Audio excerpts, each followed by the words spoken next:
আসসালামু আলাইকুম। আশা করি সবাই ভালো আছেন। তো আজকের এই ফ্রি সেশনে আমরা যে বিষয়গুলোকে নিয়ে আলোচনা করব সেটাকে আসলে যদি আমি ভাগ করি সেটাকে দুভাগে ভাগ করা যাবে। একটা হলো যে আমাদের এই সিবিটি এর অ্যাসেসমেন্টগুলো দিন দিন অনেক কঠিন হয়ে যাচ্ছে, এইরকমই ধারণা সবার।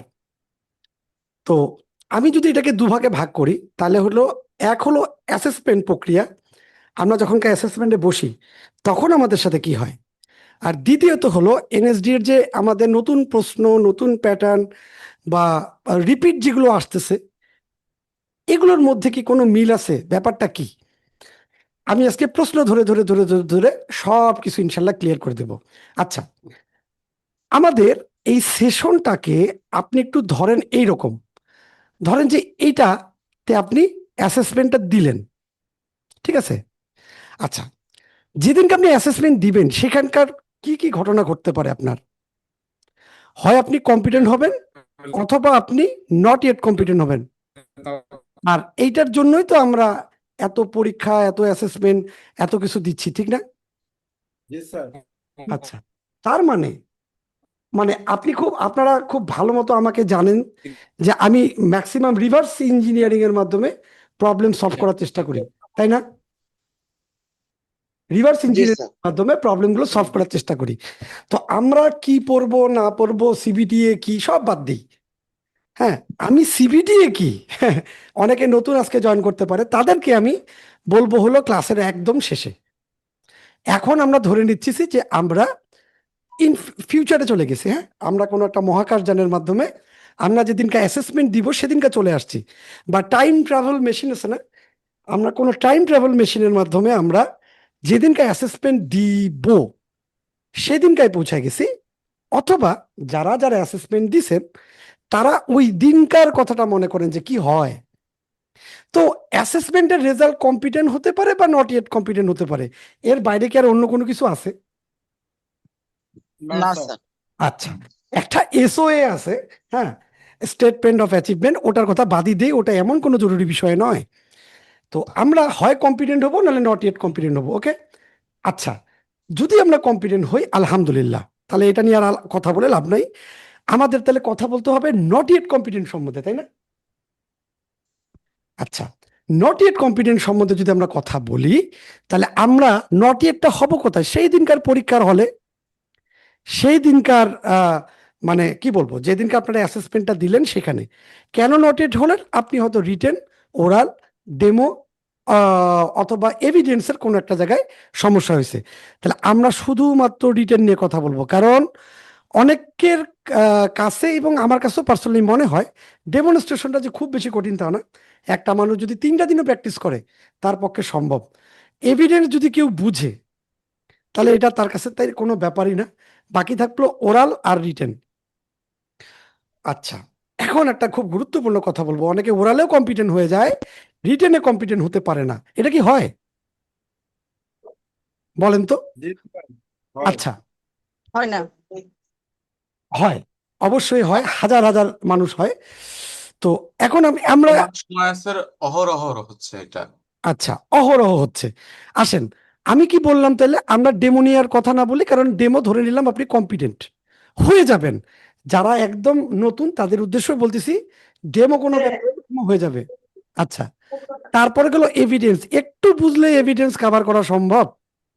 বাকি থাকলো রিটেন আর ওরাল। আচ্ছা, যে ব্যক্তি লিখতে পারলো, বলতে পারলো, সেই ব্যক্তি লিখতে পারলো না, এটা এটা একটা একটু আজগুবি ব্যাপার কি মনে হয় কথাটা আমার? অবশ্যই স্যার। দুইটা একটা আরেকটার সাথে রিলেটেড। আচ্ছা, না, দুইটা একটার সাথে রিলেটেডও না, দুইটা এমন ভাবেই আলাদা, বা এমন কিছু এটার মধ্যে আছে যার কারণে দেখেন একটা ব্যক্তি রিটেনে লিখতে পারলো না কিন্তু সে ওরালে কম্পিটেন্ট। আচ্ছা, তার মানে তার মানে বুঝলাম আপনি পড়তেছেন, আপনি ভালো মতো জানতেছেন, যার কারণে আপনি ডেমো কমপ্লিট করতে পারছেন, আপনি এভিডেন্স কমপ্লিট করতে পারছেন, আপনি ওরালও কম্পিটেন্ট করতে পারছেন, রিটেনে এসে ধরা খাইছেন। তাহলে আমাদেরকে এই বিষয়টা নিয়েই জানা এবং বোঝার দরকার, কি বলেন আপনারা? জি স্যার। আচ্ছা, খুব ক্রিটিক্যাল বিষয়ে কিন্তু এখন আমরা এখানে আটকে গেছি। তার মানে কি, আচ্ছা, আপনি যে ব্যক্তি ওরালে কম্পিটেন্ট হলেন, তার মানে কি এই ব্যক্তি কম জানে? যে ব্যক্তি মানে ইয়াতে ডেমো করতে পারছে, এভিডেন্স করতে পারছে, সে ব্যক্তি কি কম জানে? অবশ্যই সে কম জানে না, সে জানে। বাট হয়েছেটা কি, সে রিটেনে নট এট হয়ে গেছে। তার মানে এখানে একটা ঘাপলা বা একটা ব্যাপার আছে। কি মনে হয় আপনাদের? আপনাদের কাছে কি মনে হয় এই এই ব্যাপারটা নিয়ে একটু বলেন তো, এই জি রিটেনের এই স্যার, ব্যাপারটা নিয়ে অবশ্যই। বলেন। মানে টু দ্য পয়েন্ট কোয়েশ্চেন না বোঝার কারণে। আচ্ছা, টু দা পয়েন্ট প্রশ্নটা আপনি বুঝতেছেন না, বা এরকম আরো অনেক কারণ হতে পারে, যার কারণে একই ব্যক্তি ওরালে কম্পিটেন্ট হয়েছে, একই ব্যক্তি এভিডেন্সে কম্পিটেন্ট হয়েছে, একই ব্যক্তি ডেমো পর্যন্ত দিতে পারছে, অথচ সে রিটেনে সে দিতে পারে নাই। আচ্ছা, তার মানে something is wrong in here, তাই না? জি আচ্ছা, স্যার। এখন আমরা আমরা কিন্তু ধীরে ধীরে ধীরে ধীরে উল্টা দিকে হাঁটবো। কিন্তু আমরা একটু আগে কিসে ছিলাম, আমি নট ইয়েট হয়ে গেছি, এখন আমি কিন্তু আবার রিটেন নিয়ে বসছি। তার মানে আমরা উল্টা সাইডে হাঁটতেছি, ঠিক না? কম্পিটেন্টের দিকে হাঁটতেছে স্যার। মানে আমরা কম্পিটেন্টের উল্টা দিকে হাঁটতেছি। আমি প্রথমেই ধরে নিছি আপনি নট ইয়েট হয়েছেন। আচ্ছা, নট ইয়েট কেন হয়েছেন? আমি ধরে নিলাম রিটেনের কারণে হয়েছেন। উল্টা দিকে আসতেছি। এখন আমি তাহলে কি বোঝার চেষ্টা করবো, রিটেনে হইলোটা কি, তাই না? জি স্যার। আচ্ছা, রিটেনে কি হলো সেটার সাথে হাজার হাজার জিনিস সম্পর্কিত, কিন্তু আমরা প্রায় প্রতিটা জিনিস নিয়ে আলোচনা করব, ঠিক আছে? আচ্ছা, রিটেনে আমি নাও বুঝতে পারি, রিটেনে আমার প্রশ্ন মানে কমপ্লিকেটেড মনে হতে পারে, আমার পড়াশোনার নাও হইতে পারে ঠিক মতো, অনেক কিছুই ঘটতে পারে। আমাকে দয়া পরবশত ওরালে কম্পিটেন্ট করে দিছে, এরকমও হয়, বহুত কাহিনী আছে এরকম, ঠিক আছে? এরকম হয়, ঠিক আছে? তো এরকম আরো অনেক জায়গাতে এরকম হয়, তারপরে এই সবগুলো হয়, কিন্তু রিটেন ইজ রিটেন। আসেন আমরা এখান থেকে রিটেনে কি কি ঘটতে পারে এটা নিয়ে বোঝার চেষ্টা করি। রিটেনটা বোঝার পর তারপর আমরা প্রশ্নের দিকে আগাবো, প্রশ্নগুলো বোঝার চেষ্টা করব, ঠিক আছে? ওকে, এখন আমরা একটু বুঝার চেষ্টা করি আমাদের পরীক্ষার হলে কি কি ঘটতে পারে। তো পরীক্ষার হলে যে ভুলে যাই আমরা, সেটাও কিন্তু একটা বিজ্ঞান, এটা কি আপনারা জানেন? জি স্যার। আচ্ছা, কিরকম বিজ্ঞান তাহলে? আসেন এটা নিয়ে একটু আলোচনা করি। আচ্ছা, সব থেকে বড় ব্যাপার হলো আমরা মনে রাখি কিভাবে, সেটা আমাদের একটু বোঝা লাগবে। কিভাবে আমাদের ব্রেন কোনো কিছুকে মনে রাখে। শোনেন, একটা কথা এখানে ছোট্ট করে বলি। বহু ট্রেনাররা আছে, তারা পড়াচ্ছে, খুব সুন্দর করে বুঝাচ্ছে, বহুত কিছু করতেছে, ঠিক আছে? আমি এই ট্রেনিং পেশার আসার আগে 4জন ট্রেনারের সকল ডকুমেন্ট, সকল প্রশ্ন, সব কিছু নিয়ে তারপরেই আমি প্রতিটা জিনিসকে অ্যানালাইজ করে এবং কোথায় কোথায় কোন জায়গায় ফাঁক আছে এটা বুঝেই কিন্তু আমি এই ট্রেনিংটা শুরু করছি, ঠিক আছে? আপনি যদি দেখতে চান আমার 4জন ট্রেনার একদম বাংলাদেশের বিখ্যাত, তাদের প্রশ্ন থেকে শুরু করে এভরিথিং আমার কাছে আছে, কিন্তু সেই প্রশ্ন দিয়েও কেউ কমন পায় না। কেন পায় না? সমস্যাটা কোথায়?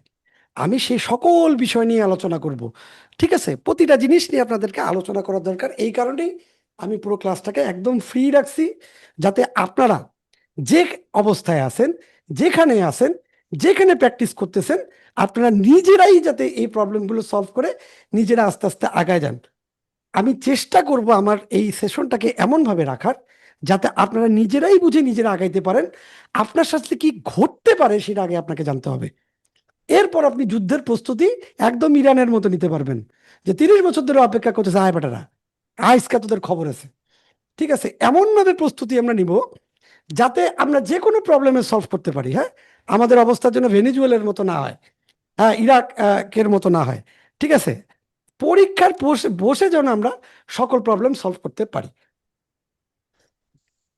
এখন মানুষ মনে রাখে হলো 3 ধাপে।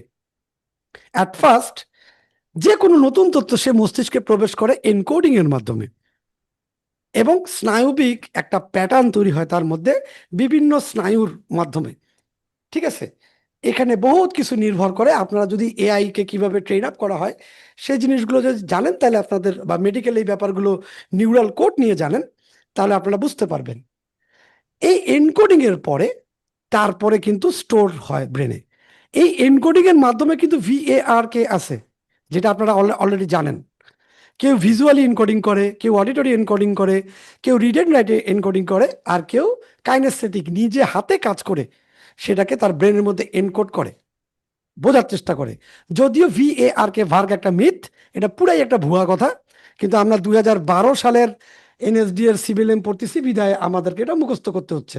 কিন্তু কিছু বছর আগে এটাকে ফাইনালি আবিষ্কার করা হচ্ছে যে মানুষ শুধু এক প্রকার দুই প্রকারের না, সব রকম ভাবেই তার ব্রেন এনকোড করতে পারে। এখন আমি যে জিনিসটা এনকোড করলাম সেটা কি আমার মনে থাকবে? আচ্ছা, ব্রেন এত বোকা না যে ও যা পাবে সব কিছু লং টার্ম মেমোরিতে রাখবে। সে প্রথমে হিপোক্যাম্পাসে রাখে, শর্ট টার্ম মেমোরিতে, তারপরে যেটাকে সে বেশি পর্যন্ত গুরুত্ব মনে করে সেই জিনিসটাকে সে লং টার্ম মেমোরির মধ্যে নিয়ে নেয়। যেমন আপনাদের মধ্যে যারা আছেন, বিশেষ করে রান্না বান্না করেন যারা, তারা কিন্তু হাতের কাছে চামচ, ডাইলের ডাবু, তারপর ভাত নাড়ার জিনিস, তারপরে ওই যে, আচ্ছা ডাইল ঘুটে না, ওটা কি কয়, ডাইল ঘুটনি, এগুলা কিন্তু হাতের কাছে রাখেন, তাই না? কারণটা কি? এগুলো আমাদের সব সময় কাজে লাগে। কিন্তু রোজ তোলার চামচ, তারপরে এরকম আরো অনেক কিছু আছে, হ্যাঁ, এগুলো কিন্তু হাতের কাছে রাখেন না। ঠিক ব্রেনও এইভাবে কাজ করে। যে জিনিস তার নিত্য নৈমিত্তিক প্রয়োজন হবে সে ও শর্ট টার্মের মধ্যে রাখবে, আর লং টার্মের মধ্যে রাখবে পরে। এরপরে কি হলো রিট্রিভাল। আমরা যখনকার পরীক্ষায় বসি তখনকার আমরা ওই মনের মধ্যে থাকা যে তথ্যগুলো আছে যেগুলো আমরা পড়ছি সেগুলো আমরা কি করি, পরীক্ষার হলে লিখি। এখন আমাদের বলেন তো আপনারা, যে এই যে অ্যাসেসমেন্টে আমরা বসলাম, এই তিনটা পার্টের মধ্যে কোন পার্টের প্রবলেম?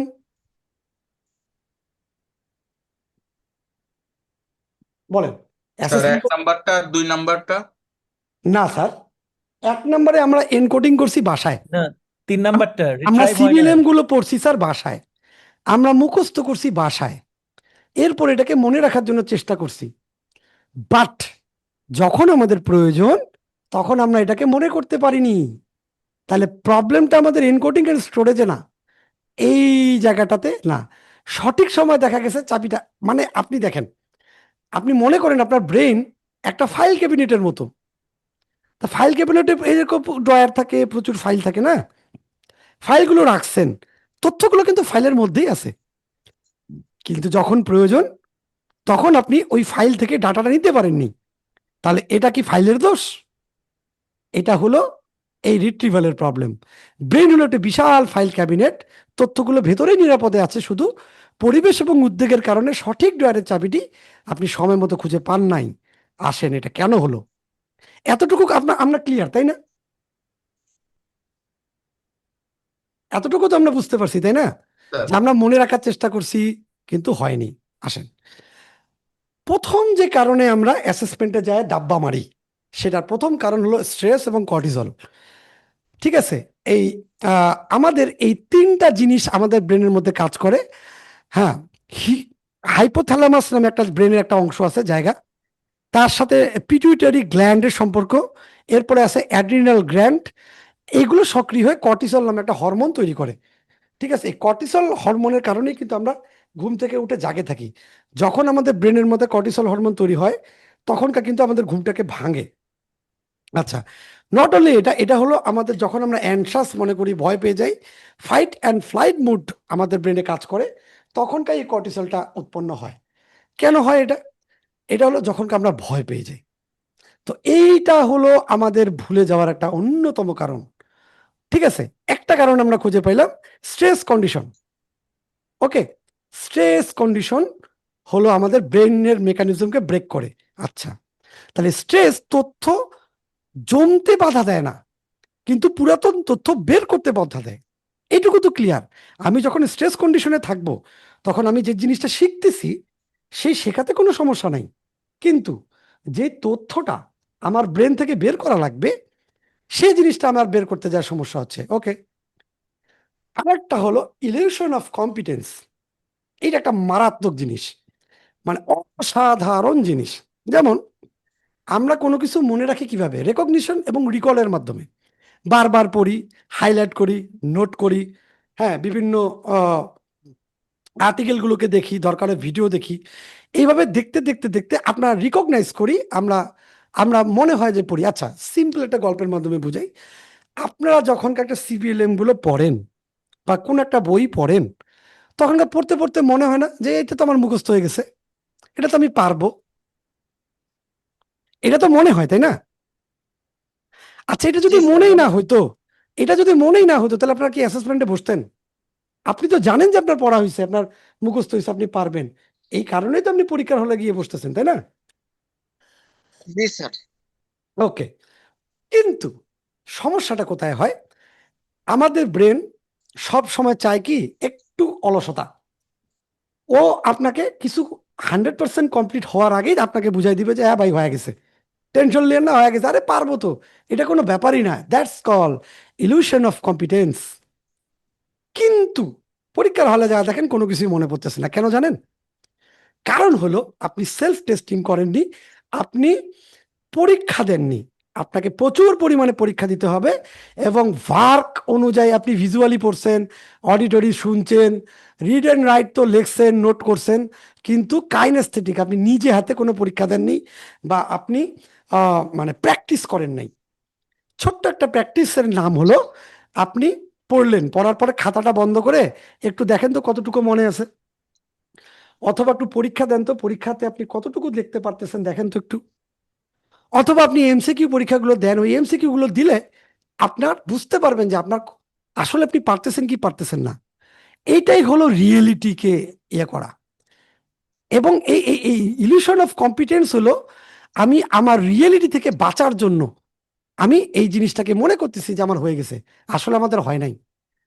আপনি যখনকার আপনি যখনকার পরীক্ষা দিবেন, তখনকার বুঝবেন যে এই ব্যাপারটা কি। আমি এটা নিয়ে আর একটু কথা বলতে চাচ্ছি। এই ইলিউশন অফ কম্পিটেন্সের মধ্যে মানুষ, এটার মধ্যে আরো একটা ব্যাপার আছে যেটাকে আচ্ছা ওই অত জটিলে না যাই। আমি মানে ইলিউশন অফ কম্পিটেন্সের মধ্যে যে সিম্পল এবং ভাবে যদি আমি বলতে চাই, সেটা হলো আপনি নিজের বাসায় যেরকম পরিবেশে আপনি পড়ছেন, যেই রকম রুমে আপনি পড়ছেন, ঠিক সেই রকম রুমেই আপনি মনে রাখার জন্য নিজেকে প্রস্তুত করছেন। আমাদের ব্রেন কোনো রকম এরকম ওয়ার্ড মনে রাখে না, এই যে ওয়ার্ডগুলো আছে না, এইভাবে মনে রাখে না। আমাদের ব্রেন মনে রাখে ইমেজ, ছবি, ছবি আকারে। আপনি যখনকার কোনো প্রশ্ন মুখস্থ করছেন, তখনকার সেটা হলো ওই খাতা, ওই খাতার আলো, ওই রুমের ফ্যান, ওই রুমের গন্ধ, ওই রুমের লাইট। হ্যাঁ, এই প্রতিটার উপর নির্ভর করে আপনার ব্রেন মনে রাখে। পরীক্ষার হলের পরিবেশটা আলাদা, সেই কারণে আপনার ব্রেন কনফিউজড হয়ে যায়, আপনার ওই জিনিসগুলোকে মনে করতে পারেন না। ছোট্ট একটা উপায় বলে দিই, আপনি চোখ বন্ধ করে গভীর নিঃশ্বাস নেবেন, এটাকে বলে বক্স শেপ ব্রিদিং করবেন। নিঃশ্বাস কিছুক্ষণ নিবেন, তারপরে বন্ধ করে রাখবেন, তারপর ধীরে ধীরে ছাড়বেন। ঠিক আছে? ওকে। এরপরে আপনি চোখ বন্ধ করে কল্পনা করবেন কি আপনি আপনার বাসায় আছেন, আপনি যেখানে পড়তে বসছিলেন, পড়ার টেবিলে আছেন, এবং পড়ার টেবিলে আপনি মনে করার চেষ্টা করতেছেন আপনি আপনি পড়তেছেন, এরকম একটা সিন চিন্তা করবেন। এই যখনই আপনি পরীক্ষার হলে চোখ বন্ধ করে 5 থেকে 6 মিনিট আপনি এই সিচুয়েশনটা চিন্তা করতে পারবেন যে আপনার রুমের আপনি আছেন, আপনি পড়তেছেন, আপনার খাতাগুলো ডানে আছে বামে আছে। হ্যাঁ, এইভাবে যখন আপনি চিন্তা করবেন, তখন আপনার ব্রেন একটু অ্যালাইন করবে। এগুলো আরো অনেক জটিল বিষয়, আমি জাস্ট সংক্ষেপে বলার চেষ্টা করলাম। এটার মধ্যে সাইকোলজিক্যাল আরো অনেক জিনিসপত্র আছে, আমি যতটুকু সম্ভব বললাম। আর এই ইলিউশন অফ কম্পিটেন্সের মধ্যে ডানিং ক্রুগার এফেক্ট আছে। আমি যদি সেশনটার মধ্যে একটু সময় পাই, তো এই ডানিং ক্রুগার এফেক্টটা নিয়ে আমি আলোচনা করব। এখন আপনারা মনে করতে পারেন সিবিটিএ পড়তে আসলাম, এগুলা কেন আলোচনা করতেছি? ভাই, আপনি পরীক্ষা দিতে যায় কি মানে আপনি তো সিবিটিএ নিয়ে পড়ছেন, আপনি তো অনেক কিছু পড়ছেন, এবং আপনার কাছে তো মনে হচ্ছে যে আমি পড়েছি মানেই আমি পারি। কিন্তু এটাই হলো আমাদের সব থেকে বড় ভুল ধারণা, যে আমি পড়ছি মানে আমি পারবো, ব্যাপারটা তা নয়। বরং বই বন্ধ করে যখনকার উত্তরটা লিখতে পারবেন, আপনি যখন এমসিকিউ পরীক্ষা দিতে পারবেন, আপনি যখনকার রিটেন এক্সাম আপনি দিতে পারবেন, এবং সবগুলো অ্যান্সার আপনি যখনকার না দেখে দেওয়ার প্র্যাকটিস করতে থাকবেন করতে থাকবেন করতে থাকবেন, তারপরেই আপনি আসলে পরীক্ষা দেওয়ার জন্য প্রস্তুত হবেন। ডানিং ক্রুগার এফেক্ট যখনকার বুঝাবো, তখনকার আপনি বুঝতে পারবেন যে কি কারণে আমাদেরকে এই ইলিউশন অফ কনফিডেন্সটা হয়। আরে দূর, আমি তো পারবো, কিন্তু আসলে আপনি পারবেন না। আর একটা জায়গায় যাই, ঘুম। আমি একটু আগে আপনাদেরকে বলছিলাম যে ব্রেন প্রথমে হিপোক্যাম্পাসের মধ্যে শর্ট টার্ম মেমোরিতে জিনিসপত্র রাখে, তারপর যেগুলো খুব বেশি গুরুত্বপূর্ণ সেই জিনিসগুলো আপনি লং টার্ম মেমোরিতে যায়। আপনি যদি ঘুম কমান, ঘুম ঘুম দেন, তাহলে কিন্তু আপনার এই যে 40% কমে যাবে। তার মানে আপনি দিনের বেলা যা পড়লেন, শুধু ঘুম কম হওয়ার কারণে আপনি যা পড়ছেন সেটা মাথার মধ্যে যাবে না, বা গেলেও হয়তো 60% যাবে, 40% যাবে না। অথচ আপনি চেষ্টা করছেন 100%। হ্যাঁ, আপনি 100% চেষ্টা করলেন, কিন্তু আপনার কোনোই কাজে আসবে না এটা। আপনার মনে হবে আমি পড়ছি, আমার সব কিছু হয়েছে, অথচ পরীক্ষার আগের দিন বা তার আগে আপনি ঠিক মতো ঘুমাননি। আপনার পরীক্ষার হলে ব্রেন কাজ করবে না, মনে করবে না, কারণ ওই ঘুমের মধ্যেই আপনার ওই তথ্যগুলো শর্ট টার্ম মেমোরি থেকে লং টার্ম মেমোরির মধ্যে ট্রান্সফার হয়। এই লং টার্ম মেমোরিগুলো একমাত্র রিট্রাইভ করা সম্ভব। শর্ট টার্ম মেমোরি আমাদের কিছুক্ষণের জন্য থাকে, বাদ বাকিটুকু কাজ করে না। তাহলে আমাদের পরীক্ষার আগের রাতে অল নাইট দেওয়া, এটা হলো একটা আত্মঘাতী ডিসিশন। আপনাকে করতে হবে বাসা পরীক্ষার হলে শান্ত পরিবেশে ঘুমাবেন, কারণ এত প্যারা নেওয়া, এত টেনশন নিয়ে কোনো লাভ নাই। আচ্ছা, স্টেট ডিপেন্ড মেমোরি একটা হলো মানসিক অবস্থা। হ্যাঁ, আপনার জি বলেন, কেউ কিছু আপনি জিজ্ঞেস। যে বলছেন পরীক্ষা হলে মাথা ঠান্ডা করে চোখ বুজে যেটা চিন্তা করতে হবে, যে বাসার রুমের কথা পড়ার সময় এরকম চিন্তা করি যে আহ, ওরকম একটা লেখার সময় আমার রুম বসে যদি এরকম চিন্তা করি, এটা উল্টোটা করলে হবে কিনা? এটা এটা উল্টাটা উল্টাটা মানে না করাটাই ভালো। কারণ যখন আপনি মানে এটা উল্টাটা করলে সমস্যা হবে কি, আমি যখন বাসায় পড়তেছি তখন চোখ বন্ধ করে পরীক্ষা হলের সেন্টার চিন্তা করতেছি, আমি কোন সেন্টারে বসবো আমি তাই জানি না। এতে ওই যে চিন্তাটা করলাম ওটা বেকার হয়ে গেল। ওটা আমাদের কাজ করবে না। কাজ করবে কি, পরীক্ষার হলে কি আমার সব থেকে সেফ এরিয়াটা, যেটাকে আমি সব থেকে সেফ মনে করি, যে জিনিসটাকে আমি আমার মনে করি যে আমার নিজের বাড়ি, যে জিনিসটাকে আমি সব থেকে সেফ একটা স্পেস মনে করি, যেখানে আমি পড়তে বসি, সেই জিনিসটা মনে করাটা হবে বেস্ট। কারণ ওইটাতে আমি জানি। ইভেন আরো একটা ব্যাপার আছে, সেটা হলো কখনো বাসায় বিছানায় পড়বেন না। একটা জায়গা যেন থাকে যেখানে আপনি পড়বেন। এবং ডিপ ওয়ার্ক নিয়ে আমার ভিডিও আছে, আমি দরকার হয় আপনাকে দেখাই দিব, বা ইউটিউবে গেলে ডিপ ওয়ার্কের ব্যাপারটা বুঝবেন, যে আপনার একটা স্থানই লাগবে শুধুমাত্র পড়ার জন্য। স্যার, আপনারা কি ডিপ ওয়ার্কের ভিডিওটা দেখছেন না স্যার? রাকিবুল স্যার, দেখছেন ডিপ ওয়ার্কের ভিডিওটা? স্যার, আচ্ছা, ওকে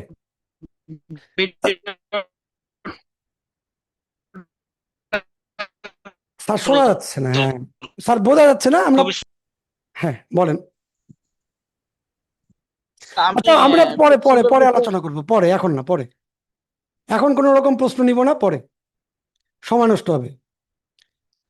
আচ্ছা, স্টেট ডিপেন্ডেন্ট আর একটা মেমোরি, আচ্ছা গেল এটা। এরপরে যে হচ্ছে হলো আমাদের ফরগেট, কেন আমরা ভুলে যাই, এটা আমি অনেকবার আলোচনা করছি, যে আমরা 24 ঘন্টার মধ্যে 50 থেকে 70% তথ্য ভুলে যাই।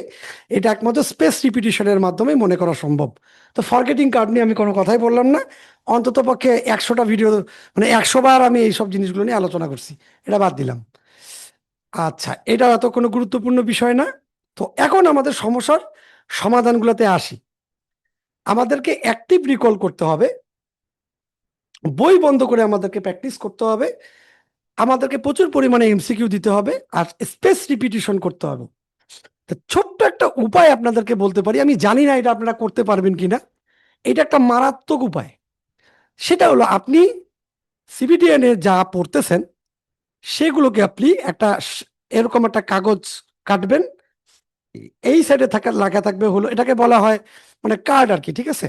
তো এই কার্ড সিস্টেমে আর কি, তো এই কাগজের মধ্যে আপনি এইভাবে লিখলেন প্রশ্ন, কাগজের উল্টা পাশে উত্তর লেখা থাকবে। এখন কাজের উল্টা পাশে যে উত্তরটা লেখা থাকবে, আপনি প্রশ্নটা দেখবেন, আর উত্তরটা আপনি পারেন কিনা এটা ট্রাই করবেন, ঠিক আছে? এটাকে ফ্ল্যাশ কার্ড বলা হয়। এরপর আপনাকে যেটা কাজ করতে হবে সেটা হলো 1, 2, 3, 5টা বাক্স লাগবে। হ্যাঁ, একটা বক্স বা দুইটা বক্স বা তিনটা বক্স, চারটা বক্স আর পাঁচটা বক্স। এখন সিস্টেমটা কি হবে, যেটা আপনি পারলেন ওটা 5 নম্বর বক্সে থুয়ে দেন, যেটা একটু কম পারলেন সেটা আপনি এটাতে রাখেন, তার থেকেও যেটা কম পারলেন সেটাকে এখানে রাখেন, তার থেকে যেটা কম পারলেন সেটা এটা, আর যেটা এত কঠিন যে আপনি বুঝতেছেনই না সেটাকে আপনি এখানে রাখেন। এর ফলে কি হবে, আপনি আপনার যতগুলো প্রশ্ন আছে সবগুলোকে আপনি কি করলেন, ক্যাটাগরাইজ করে ফেললেন, যে এই প্রশ্নগুলো এখন কি হলো, ফ্ল্যাশ কার্ডগুলো মধ্যে থেকে 5টা ভাগে ভাগ হলো। একটা হলো কি, যে ওরে বাপরে বাপ আমি পারি না, এটা আমি একটু পারি, এটা আমি ভালোই পারি, এটা হলো আমি মোটামুটি ভালোই পারি, এটা আমি এ দরকারে নেই। এরপরে কি হবে, আপনি এই ঘরে যেটা রাখছেন সেটা আপনি কি করবেন, সেটা আপনি প্রায় প্রতিদিন পড়ার চেষ্টা করবেন। এটা 2 দিন পরে পড়বেন, এটা 3 দিন পরে একবার রিভিশন দিবেন, এটা 4 দিন পরে রিভিশন দিবেন, এটা 5 দিন পরে রিভিশন দিবেন। তাহলে এই কঠিন জিনিসগুলো আপনার কাছে, হ্যাঁ, রিভিশনের কারণে সহজ মনে হবে। আস্তে আস্তে আস্তে এই রিভিশনটাকে আপনি 5টা ক্যাটাগরিতে ভাগ করেন। এখন আপনি এই সিস্টেমে কিন্তু একটা খাতাও করতে পারেন, একটা খাতার মধ্যে, বা আপনি এভাবে যদি করেন, তা খাতার মধ্যে যেই জিনিসগুলোকে আপনার কাছে খুব কঠিন মনে হয় সেই পৃষ্ঠাটাকে ছিঁড়ে আপনি আলাদা জায়গায় রাখলেন, ওই পেজটাকে আপনি A4 পেজ নিছেন, ওটার মধ্যে আপনি কিছু কিছু প্রশ্নগুলো লাগছেন, যেটা আপনি পারবেন সেটা আপনি এই মানে অনেকদিন পর পর ট্রাই করবেন, আর যেটা আপনার একদম খুব কঠিন সেটা আপনি এই সময় ট্রাই করবেন। এইভাবে আমরা এই জিনিসটাকে করতে পারি। আপনারা এটাকে নিয়ে আরো চিন্তা করেন, দেখেন কে কিভাবে কি করতে পারেন। আচ্ছা, ফেনম্যান টেকনিকটা হলো সহজ ভাষায় নিজের নোট তৈরি করতে হবে। আপনাদেরকে নিজের নোট নিজে তৈরি করতে হবে, ঠিক আছে? নিজের নোট যদি না পান তাহলে এই প্রবলেমটা সলভ হবে না।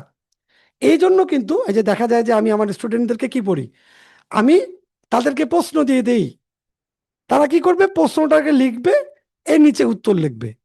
এইভাবে সে প্রতি একটা সিবিএলএম থেকে এই জিনিসগুলোকে বের করবে। আচ্ছা, এইখানে আমার একটা ছোট্ট ব্যাপার, আচ্ছা না এই কথাটা আমি পরে বলবো, এই নোট টেকিং এর মধ্যে একটা প্রবলেম আছে, সেই প্রবলেমটা একটু পরে আলোচনা করতেছি। তো মূল কাজ হলো আমাকে নোটগুলোকে করতে হবে।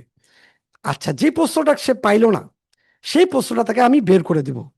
আচ্ছা, কেন কিছু কিছু প্রশ্ন আছে পাওয়া যায় না, আমি সেই প্রবলেমটাও আজকে সলভ করব। কিছু কিছু আছে যেটা আপনারা খুঁজেই পাবেন না, তো কোথায় গেলে পাবেন, কি করলে পাবেন, সেটাকে কিভাবে আমরা মেমোরিতে ঢুকাবো, এমসিকিউ করব, এগুলো সব আমি আপনাদের জন্য দেখাচ্ছি। ওকে, এটা একটু পরে আসতেছে আলোচনাটা। আচ্ছা, স্ট্রেস নিয়ন্ত্রণ করতে হবে, ঘুমাইতে হবে। তো এই জিনিসটা আমি একটু শর্ট করেই আমি আপনাদেরকে ক্লিয়ার করে দিলাম, কারণ আমি একটু পরে আপনাদেরকে এরকম একটা ফাইল দিব, যেখানে আপনি এত সুন্দর করে সবকিছু জানতে পারবেন যে চিন্তার বাইরে। সবাইকে আমি এই ফাইলটা একটু পরে দিয়ে দিচ্ছি। এই যে দেখেন, পরীক্ষার হলে আমাদের কিভাবে আমরা মনে রাখতে পারি, এনকোডিং, স্টোরেজ, রিট্রিভাল, এটা নিয়ে আমি আলোচনা করছি। কিসের কারণে ব্রেনে একটু ভয় পাওয়া যায়, ফাইট অ্যান্ড ফ্লাইট মুড তৈরি হয়, সহজ ভাষায় বললে ফেনম্যান টেকনিকটা কি জিনিস, কিভাবে আমরা মনে রাখতে পারি। তারপরে ইলিউশন অফ কম্পিটেন্স ব্যাপারটা নিয়ে এতক্ষণ আলোচনা করছি। তারপর ঘুম নিয়ে আলোচনা করছি, মেমোরি, কনটেক্সট ডিপেন্ডেন্সি মেমোরি, কিভাবে আমরা ঘরের আলো, শব্দ, বসার ভঙ্গি, এই প্রতিটা জিনিস আমাদের মুখস্থ করতে কাজে লাগে, আমি এটা নিয়ে আলোচনা করছি। স্টেট ডিপেন্ড মেমোরি, মানসিক অবস্থা কিভাবে মেমোরির সাথে নির্ভর, এটা আমি আলোচনা করছি। আমি ওয়ার্কিং মেমোরি এবং ওভারলোড নিয়েও কিছুক্ষণ আলোচনা করছি। হ্যাঁ, অপ্রাসঙ্গিক চিন্তা, ফেল করব, হ্যাঁ, এইসব জিনিসগুলো আমাদের কিভাবে ব্রেনের ক্ষতি করে, আমাদেরকে বুঝতে অসহায়তা করে, এগুলো নিয়ে বলছি। কারো যদি কোনো কিছু গ্যাপ থেকে থাকে কোনো সমস্যা নেই, এই শীটটা একটু পরে দিয়ে দিব, এটা নিয়ে আপনারা জানতে পারবেন। তো আমি আমাদের পরীক্ষার হলে কি কি হয় এটা নিয়ে আমার আলোচনা করা শেষ। এখন আসবো আমার এনএসডি এর প্রশ্ন, যেটা যেটার জন্য আমাদের দেখা যাচ্ছে যে আমরা বুঝতে পারতেছি না কোথায় কি হচ্ছে না হচ্ছে। তো এটা নিয়ে যদি আমরা একটু বোঝার চেষ্টা করি, সেটা হলো, আচ্ছা,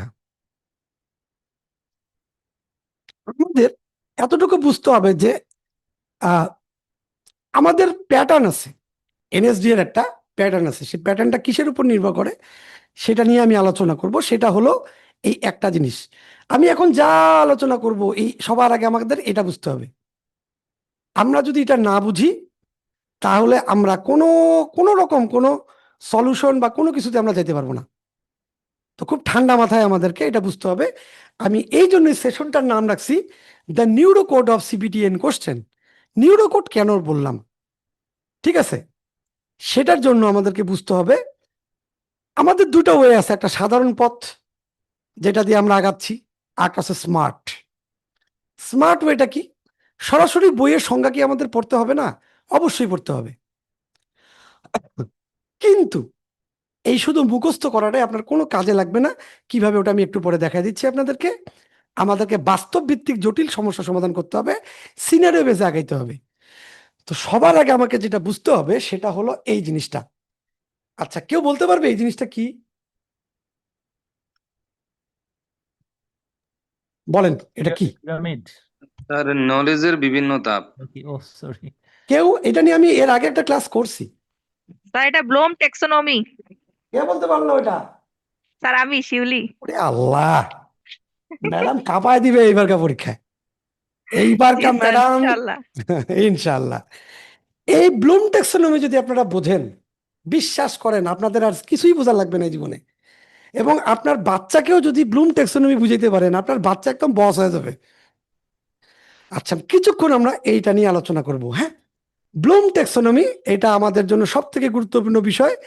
হ্যাঁ, বেঞ্জামিন ব্লুম এই ব্যাপারটাকে আবিষ্কার করে 1916 বা 60-এর দশকে, কিন্তু উনি কিন্তু এটা আবিষ্কার করছিল না। ওটার মধ্যে আর একটু প্রবলেম ছিল। পরবর্তীতে ওনারই স্টুডেন্টরা এটাকে নতুন করে রিক্রিয়েট করে। এটা মনে হয় 2016 সালের আবিষ্কার। তার মানে আমরা নাম বলতেছি ব্লুম ট্যাক্সোনমি, কিন্তু মজার ব্যাপার এটা ব্লুমসের না, ব্লুমসের নামে চলতেছে। আচ্ছা, এখন আমরা একটু বুঝবো। হ্যাঁ, সেটা হলো ব্লুম ট্যাক্সোনমি কেন এত গুরুত্বপূর্ণ। আমাদের যে কোনো কিছু শিখতে গেলে প্রথম অবস্থায় আমাদের রিমেম্বার করতে লাগে, কিছু জিনিস মুখস্থ করতে হয়। তারপর আমরা যাই আন্ডারস্ট্যান্ডিং লেভেলে, তারপর যাই অ্যাপ্লাই লেভেলে, তারপর যাই অ্যানালাইজ লেভেলে, তারপর যাই ইভ্যালুয়েটিং এ, তারপর যাই ক্রিয়েটিং। হয়তো এই কথাগুলো আমি আপনাদেরকে আগেও বলছি, কিন্তু এটাও আরো অনেক ডিপ ভাবে আপনাদেরকে বুঝতে হবে। সেটা কি? আমাকে রিমেম্বারিং ব্যাপারটাই বুঝতে হবে, কতটুকু মুখস্থ করতে হবে আমাকে, এই ব্যাপারটাও আমাকে বুঝতে হবে। আচ্ছা, রিমেম্বারিং ব্যাপারটা কি বুঝাচ্ছেন? ধরেন আপনি একটা নতুন ভাষা শিখবেন। আচ্ছা, আপনি ধরা গেল হিন্দি শিখবেন। হ্যাঁ, এখন হিন্দিটা শেখার জন্য আমাদের কি প্রথমে কিছু অ্যালফাবেট শিখতে হবে না? আচ্ছা ভাই, আমি হিন্দির অ্যালফাবেট তো লিখতে পারি না, একটু পরে যা ফাঁসে যাবো, ওই জন্য ওটা বাদ দিই। ধরলাম আমরা ইংরেজি শিখবো। আচ্ছা, ইংরেজি শেখার জন্য আমাদেরকে কি এবিসিডি শিখতে হয়? শুধু এবিসিডি কিছু না বুঝি?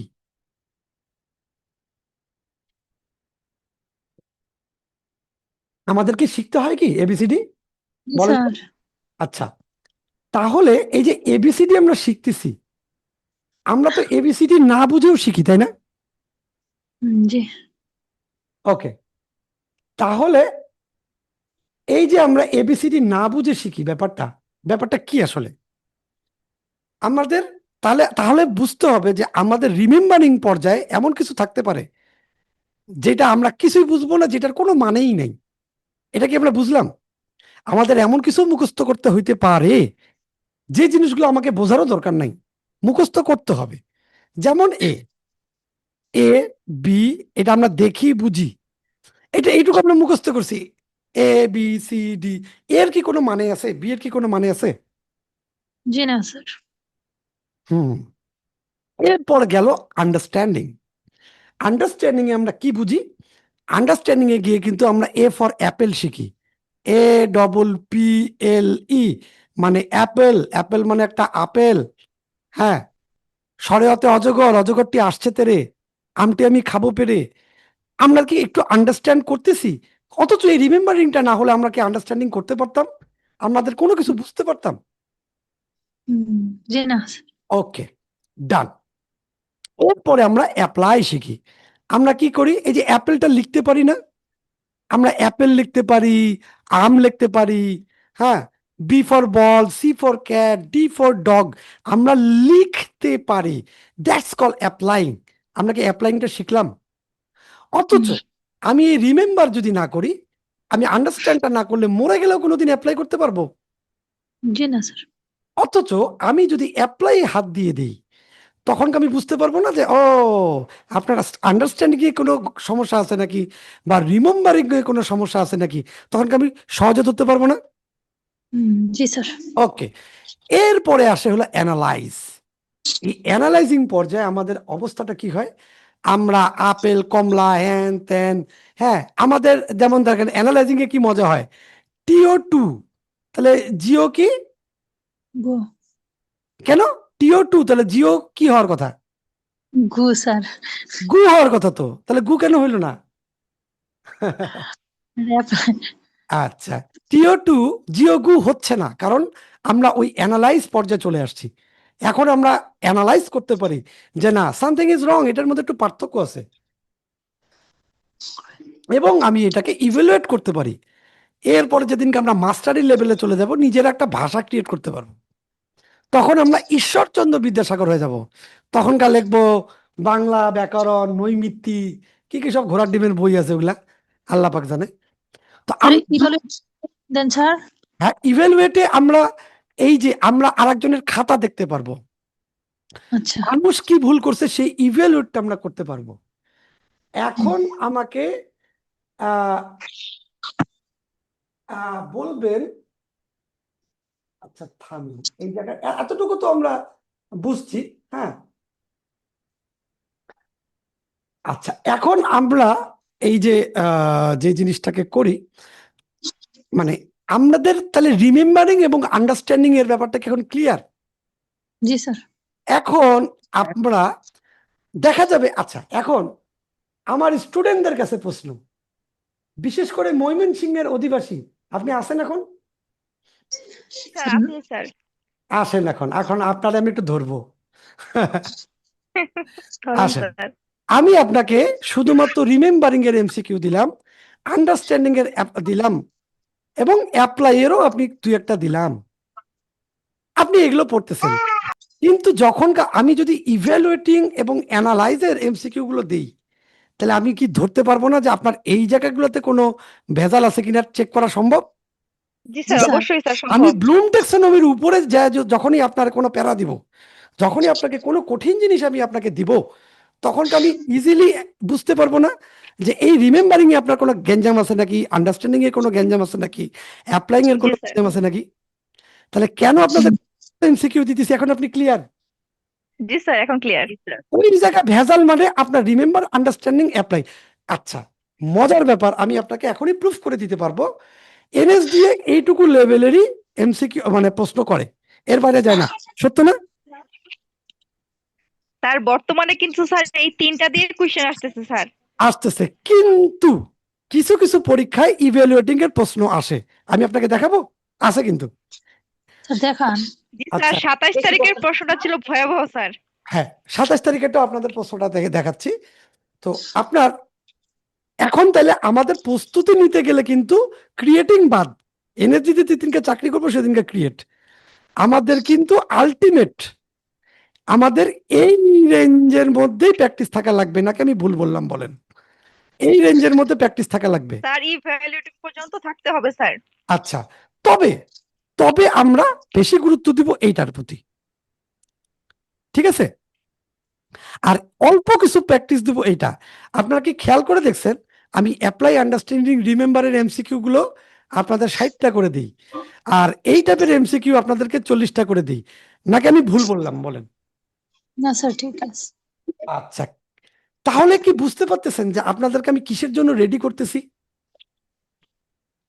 জি স্যার ওকে, যাক, এতটুকু বোঝার জন্য আপনাদেরকে অনেক স্যার অনেক যে ধন্যবাদ। ধরনেরই কোশ্চেন আসুক না কেন আমরা যেন পারি এই জন্য আপনি আমাদের এভাবে ক্রিয়েট করতেছেন হুম, তাহলে আমার পড়ানোর স্টাইল থেকে শুরু করে সবকিছু কত হাই লেভেলের সাইন্টিফিক, এটুকু কি আপনারা বুঝছেন? জি স্যার এটা অন্য কোনো ট্রেনারের স্টুডেন্ট বা এই জিনিসগুলোকে ওরা এইভাবে বুঝবে না।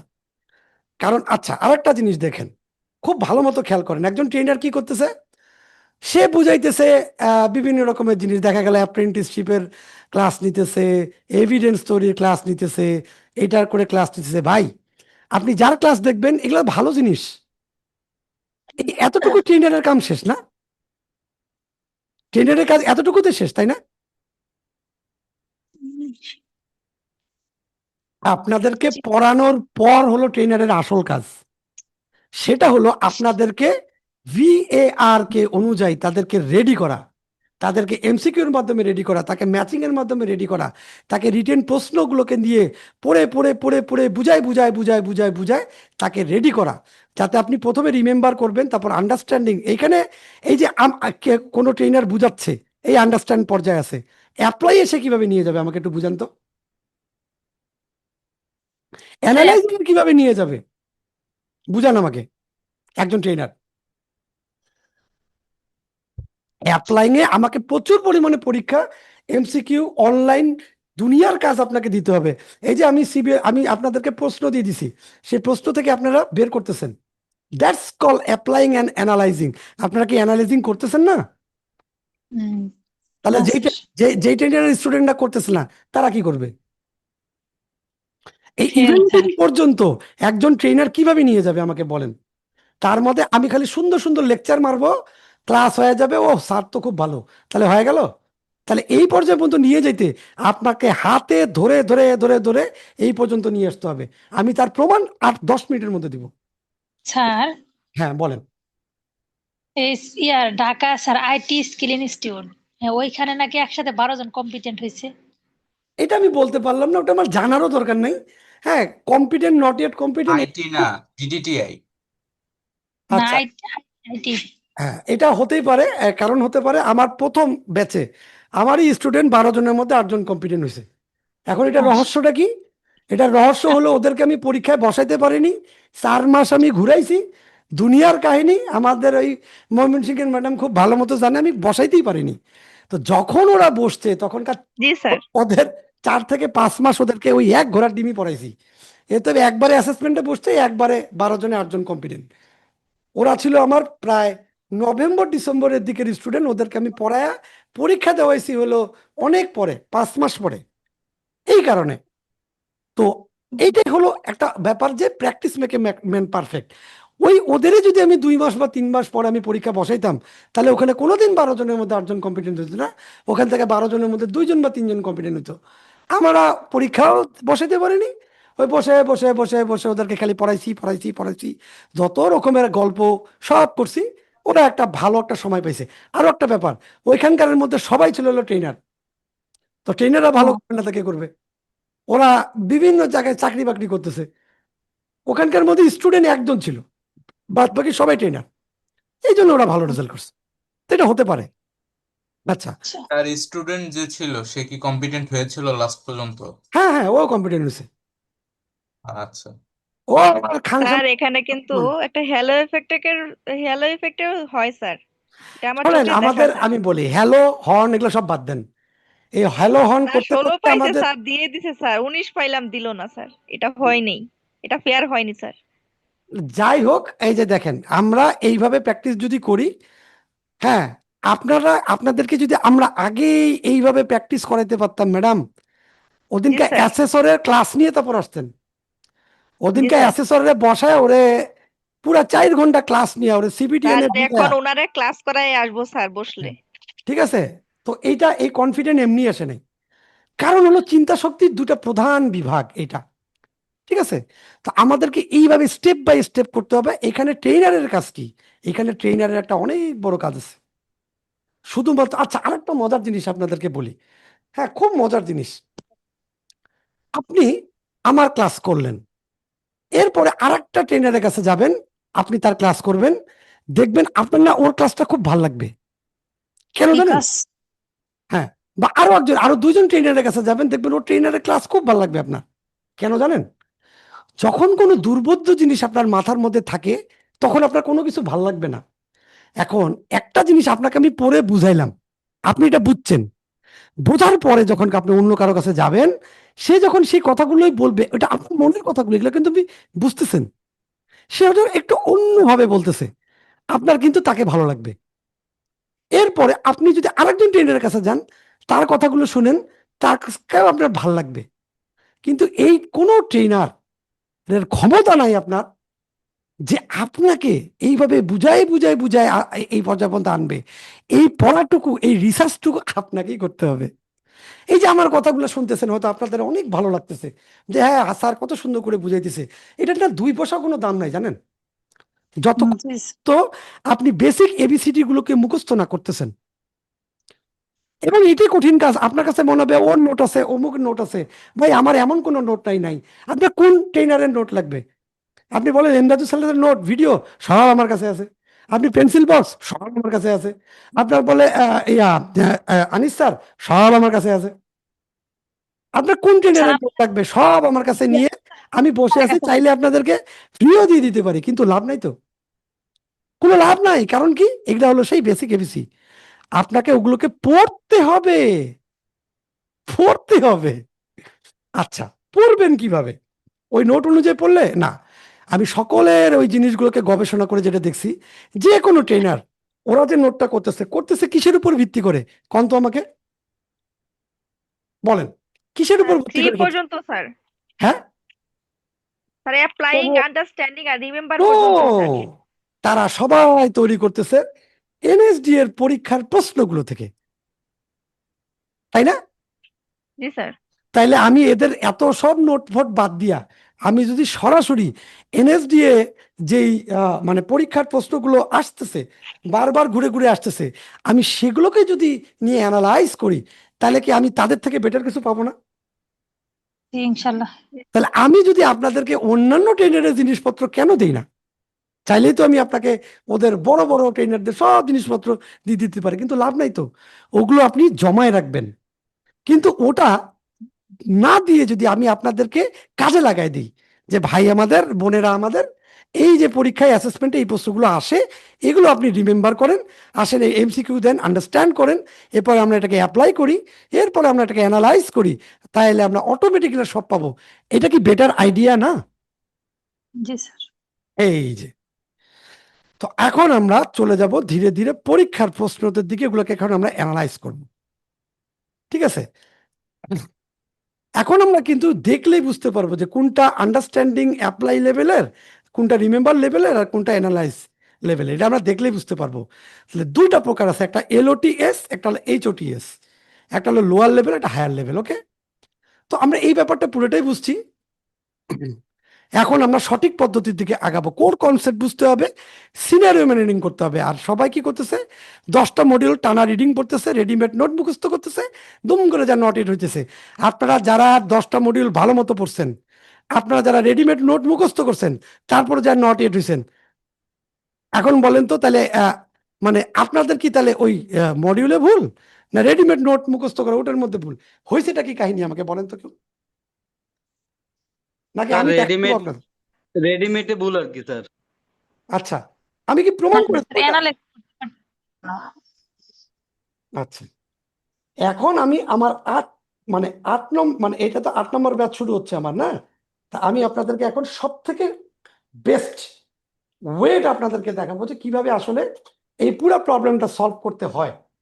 আপনাকে কোনো রকম এই নোট টোট এগুলোকে না করে অ্যাকচুয়ালি আমাদেরকে কোন রাস্তায় হাঁটা লাগবে। সিবিএলএম পড়লেই সবকিছু পাওয়া যায়, তাই না? সব থেকে বড় ভুল ধারণা এটা। সবকিছু সিবিএলএম আপনি পাবেন না, সবকিছু সিবিএলএম বুঝতে পারবেন না। ওকে, আসেন এখন আমি আমার আরো জটিল একটা লেভেলে যাব, এখন সম্পূর্ণ অ্যানালাইজিং পর্যায়ে যাব। আচ্ছা, আমাদের সুফিয়া ম্যাডাম আছেন? ক্যাট সুফিয়া ম্যাডাম? জি স্যার। আচ্ছা, এখন আপনি দেখেন কিছু ভয়ঙ্কর জিনিসপত্র আপনাকে দেখাবো। আপনি এই কয়টা প্রশ্ন আপনাকে দিছিলাম। আচ্ছা, আমি আমার স্টুডেন্টদেরকে কিভাবে পড়াই তার একটা সিম্পল ধারণা দিয়ে দিই। আমি যে কোনো একটা আপনারা জাস্ট বলবেন, আমার মধ্যে কোনো ভুল থাকলে এটা বলবেন, তাতে আমি নতুন কিছু শিখতেও পারবো। আমি দেখা গেল টোটাল একটা সিভিএলএম কে আমি টোটালটাকে ওটাকে নিয়ে গবেষণা করে এরকম ছোট ছোট ইয়ে তৈরি করে রাখছি। এই যে আপনার কি বলে, মানে প্রেজেন্টেশন। সেই প্রেজেন্টেশন থেকে কম্পিটেন্সি কাকে বলে, ডাইমেনশন অফ কম্পিটেন্সি, প্রতিটা জিনিস তাদেরকে আমি সুন্দর করে পড়াই, যাতে এই জিনিসটা যখন সিভিএলএম এ পড়বে তার কাছে বাংলায় বুঝতে পারবে এবং সুবিধা হবে। আপনাদের কাছে কি মনে হয় যে সিপিএলএম কে কি বা আমাদের টোটাল সিপিএলএম গুলো কি বাংলাতেই বোঝানো উচিত, না সেগুলোকে আমি ইংরেজিতে যেভাবে আছে ওইভাবে বোঝানো উচিত? স্যার আপনাদের বাংলাতে বুঝাইলে আরো হয়তো বা ওইগুলা নিজের ভিতরে অবজার্ভ করা সহজ হবে। আলহামদুলিল্লাহ স্যার, খুব সুন্দর একটা জিনিস বলছেন। তো এই প্রতিটা জিনিস তাদেরকে বোঝানো হলো, হ্যাঁ। এরপর বোঝানোর পর এরকম প্রতিটা সিপিএলএম এর উপরে নোটস তাকে দেওয়া হলো, সে সিপিএলএমটা পড়বে। এখন আমি কি আশা করতে পারি যে সে, আমি যতটুকু তাকে পড়াইছি অতটুক পরে সে সিপিএলএমটাকে পুরোপুরি ভালো মতো বুঝে যাবে? আমার পড়ানোর মধ্যে ছোটখাটো গ্যাপ তো থাকতেই পারে, তাই না?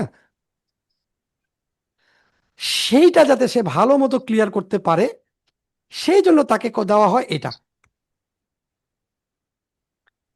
ঠিক আছে? যাতে তার কি হয়, এই প্রতিটা সিপিএলএম কে ওই যে ইংরাজি তারপরে বাংলা, ইংরাজি তারপরে বাংলা, এইভাবে তৈরি করা আছে। এমন কোনো সিপিএলএম এর কিছু নাই যে জিনিসটা তাদেরকে বাংলায় করে দেওয়া হয় না। প্রতিটা জিনিস তাকে বাংলায় করে দেওয়া হয়েছে, সব সিপিএলএম বাংলায়। কিভাবে বাংলা করা হয়েছে? প্রথমে আগে ইংরাজি, তারপরে বাংলা, এইভাবে। এবং কিছু কিছু জিনিসের ব্যাখ্যা, এবং এমনকি তাকে 360 ঘন্টা যে একটা মানে সিএস এর মধ্যে থাকে সেটার একদম ব্যাখ্যা সহ দেওয়া হয়েছে। কেন 360 ঘন্টা, কি কারণে 360 ঘন্টা হলো, প্রতিটা জিনিসের ব্যাখ্যা। এরপরে তাদেরকে কি দেওয়া হয়? আর এই আজ এই এলএম গুলা কোথায় পাওয়া যাবে? কোন সিপিএলএম স্যার? এই যে বাংলা যেটা দেখাইলেন। ওটা তো আমি নিজে হাতে তৈরি করে দিয়েছি, এটা শুধু আমার স্টুডেন্টদের জন্য। ও আচ্ছা। এইটা আমি আমার স্টুডেন্টদের জন্য তৈরি করে দিছি, যে প্রতিটা লাইন সিপিএলএম থেকে নিয়ে এই যে ইংরেজি আছে না, ওয়ার্কপ্লেস হ্যাজার্ড, এরপরে ওটাকে বাংলা করে দিছি। এরপরে যে ইংরাজি, এরপর ওটাকে বাংলা করে দেওয়া হয়েছে। এইভাবে তাকে প্রতিটা জিনিস, এইভাবে প্রতিটা লাইন তাকে বাংলা করে দেওয়া হয়েছে। আমি আপনাদেরকে এটা একটা দিয়েও দিই, একটা একটা দেখেন আপনারা, হয়তো কাজ যদি লাগে আপনাদের বুঝতে সহায়তা করার জন্য। এই যে দিলাম, আপনাদের গ্রুপে দিয়ে দিলাম। ওকে, আচ্ছা। এরপরে আমি কি করি? এরপরে তার মানে কি, আমি স্টুডেন্টটাকে একবার ক্লাস নিলাম, তারপর তাকে বাংলায় পড়াই দিলাম। এই কারণে হতে পারে আমার কোনো ঘাটতি থাকতে পারে, আমি বুঝাইতে পারিনি। রাত 3টার সময় তার মনে পড়লো যে আচ্ছা এটার অর্থটা কি হবে, ওটার অর্থটা কি হবে, এটার অর্থটা কি হবে। আমি শুধু আপনাদের স্যাম্পল হিসেবে একটা দিলাম, ঠিক আছে? এরকম প্রতিটা সিপিএলএম এর আছে। আর 1 নম্বর সিপিএলএম এর 1, 2, 3টা আছে, 3টা আছে তার শুধু ব্যাখ্যা, যাতে ও লাইন টু লাইন বুঝতে পারে। আচ্ছা, একটা স্টুডেন্টকে আমি ভালো মতো ক্লাস নিছি, তারপর তার সিপিএলএম সে পড়লো, তাকে ব্যাখ্যা দিলাম। এরপরে আমার কাজ কি, আমি তাকে প্রশ্ন দিলাম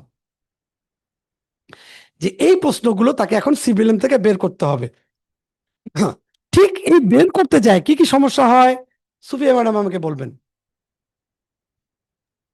স্যার অনেকগুলো কোশ্চেনের টপিক হচ্ছে আচ্ছা সিভিল এর আচ্ছা, আমার আমার আমার এইটুকু সিস্টেমের মধ্যে ভালো কি সেটা আমাকে একটু বলেন, লাভটা কি, এতে লাভ কি হয়?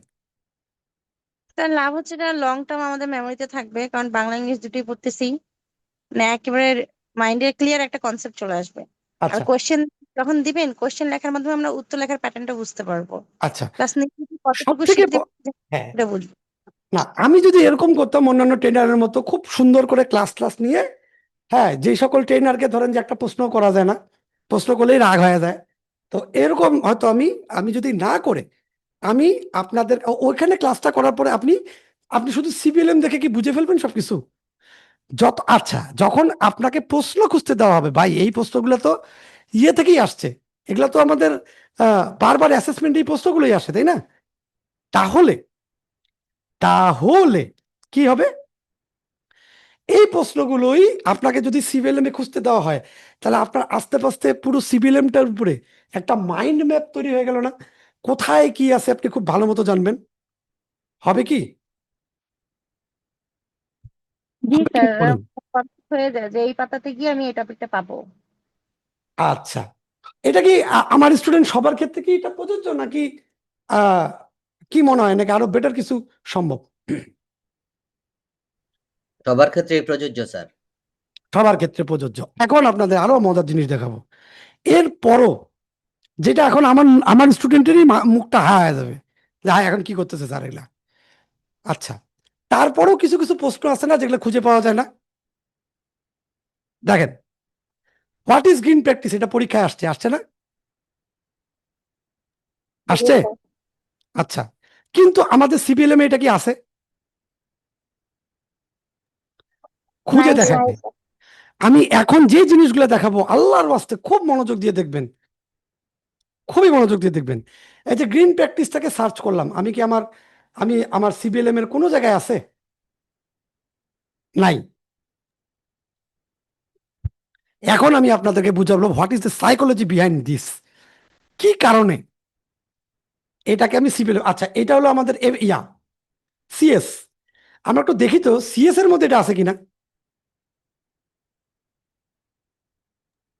সিএসএ আছে স্যার, আপনি আচ্ছা, দেখাচ্ছেন একবার। সিএস আছে তাই না? ওকে, আমি তাইলে ফলো করতে হবে সিএস কে, তাই না? আচ্ছা, আপনারা খুব ভালো মতো জানেন যে আমি এগুলা নিয়ে এই লেভেলের গবেষণা করি, যে কেন এটা সিএসএ আছে অন্য জায়গায় নাই সেটা আমি বের করে ফেলাইছি। এখন কি আপনারা সেটা জানতে চান? কই গেলে পাবো এই সকল প্রশ্ন জানতে চান? জি স্যার, অবশ্যই জানতে চাই। সত্যি? জি জি স্যার স্যার, 100%? অবশ্যই স্যার, 100%। 100-এর ওকে, ওপরে আর কিছু থাকলে সেটা স্যার। আচ্ছা আচ্ছা। আমরা কি জানি বিটিভির আমলও সিএস ছিল, সিপিটিএন ওদেরও সিপিএলএম গুলো ছিল? এই দেখেন, জি স্যার ছিল। এই সিপিএলএম এ যাওয়ার সাথে সাথে কি আমি গ্রিন প্র্যাকটিস খুঁজে পাইছি? আচ্ছা, কেন এরকম হলো? কারণ আমাদের এনএসডি তে যারা প্রশ্ন তৈরি করতেছে তারা তারা কি সবাই এই নতুন এই, আচ্ছা দেখেন, আপনারা কিন্তু আপনাদের ট্রেনাররা কোন সিপিএলএম পড়াইছে দেখেন তো একটু। অবশ্যই এটা পড়াইছে, দেখেন এই যে এগুলো পড়াইছে, কিন্তু দেখেন এই যে এগুলো পড়ছেন না, এটা এটা এটা এটা, এর বাইরে কোনো সিপিএলএম পড়ছেন? বলেন। স্যার এগুলোই তো না পড়াচ্ছে স্যার। এখন সবাই। এগুলোই পড়াচ্ছে, কিন্তু প্রশ্ন যদি এর বাইরে আসে তাহলে এখন কি করবেন? আচ্ছা, একটু ঠান্ডা মাথা এনএসডি একটু বুঝি। এনএসডি তে যে সকল ট্রেনাররা আছে তারা কি বিটিভির আমলেরও ট্রেনার আছে না ওখানে? জি স্যার অবশ্যই। আবার এনএসডি থেকে যে আপনার আমাদের মতো যারা নতুন পাস করছে বা এই আমলেরও আছে ইয়ং, তাই না? জি স্যার। নতুন পাস করা কেউ যদি তৈরি করে তারা তো এখান থেকে দিয়ে দিবে। পুরাতনদের জ্ঞানটাই তো ওই আগের ওই সিপিএলএম এর উপরে, তো তাহলে ওরা ওখান থেকে দিবে না? জি স্যার অবশ্যই দিবে। আচ্ছা, এখন বলেন সিএস থেকে যদি প্রশ্ন তৈরি করে এই সকল বিটিভি এনএসডি এগুলোর টাইম আছে? ওরা ওইখান থেকে দিবে, সিএস এর মধ্যে আছে, আমি দিয়ে দিছি। আমি কি বুঝাইতে পারলাম?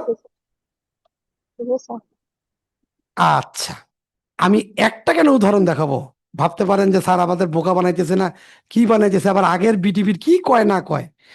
Wait, what do sir you কিছুদিন মিন আগে বাই আমারও 5S? আমারও কেন জানি মনে হয়েছিল যে বিটিভির ওখান থেকেও কিছু প্রশ্ন করতে পারে, কারণ অনেক ট্রেনার ছিল কিন্তু বিটিভির হঠাৎ করে বিটিভি বন্ধ হওয়ার কারণেই এনএসডিএ তে সবাই হুমড়ি খেয়ে পড়ছে। আচ্ছা, এই যে 5S প্রশ্নটা আসে বারবার, দেখেন তো আমাদের সিবিএলএম এ 5 নম্বর সিবিএলএম এ 5S বলে কোনো ঘোড়ার ডিম আছে?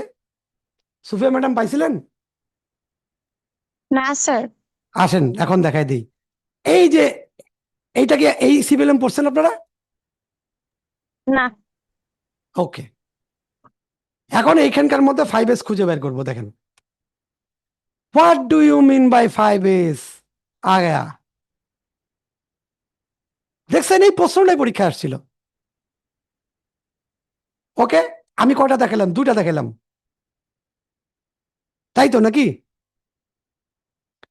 আসেন আরো দেখ। আচ্ছা, quality manual, component of quality manual কোথাও খুঁজে পাইছেন? না স্যার। আচ্ছা, বিডিবি থেকে খুঁজে দেখাই।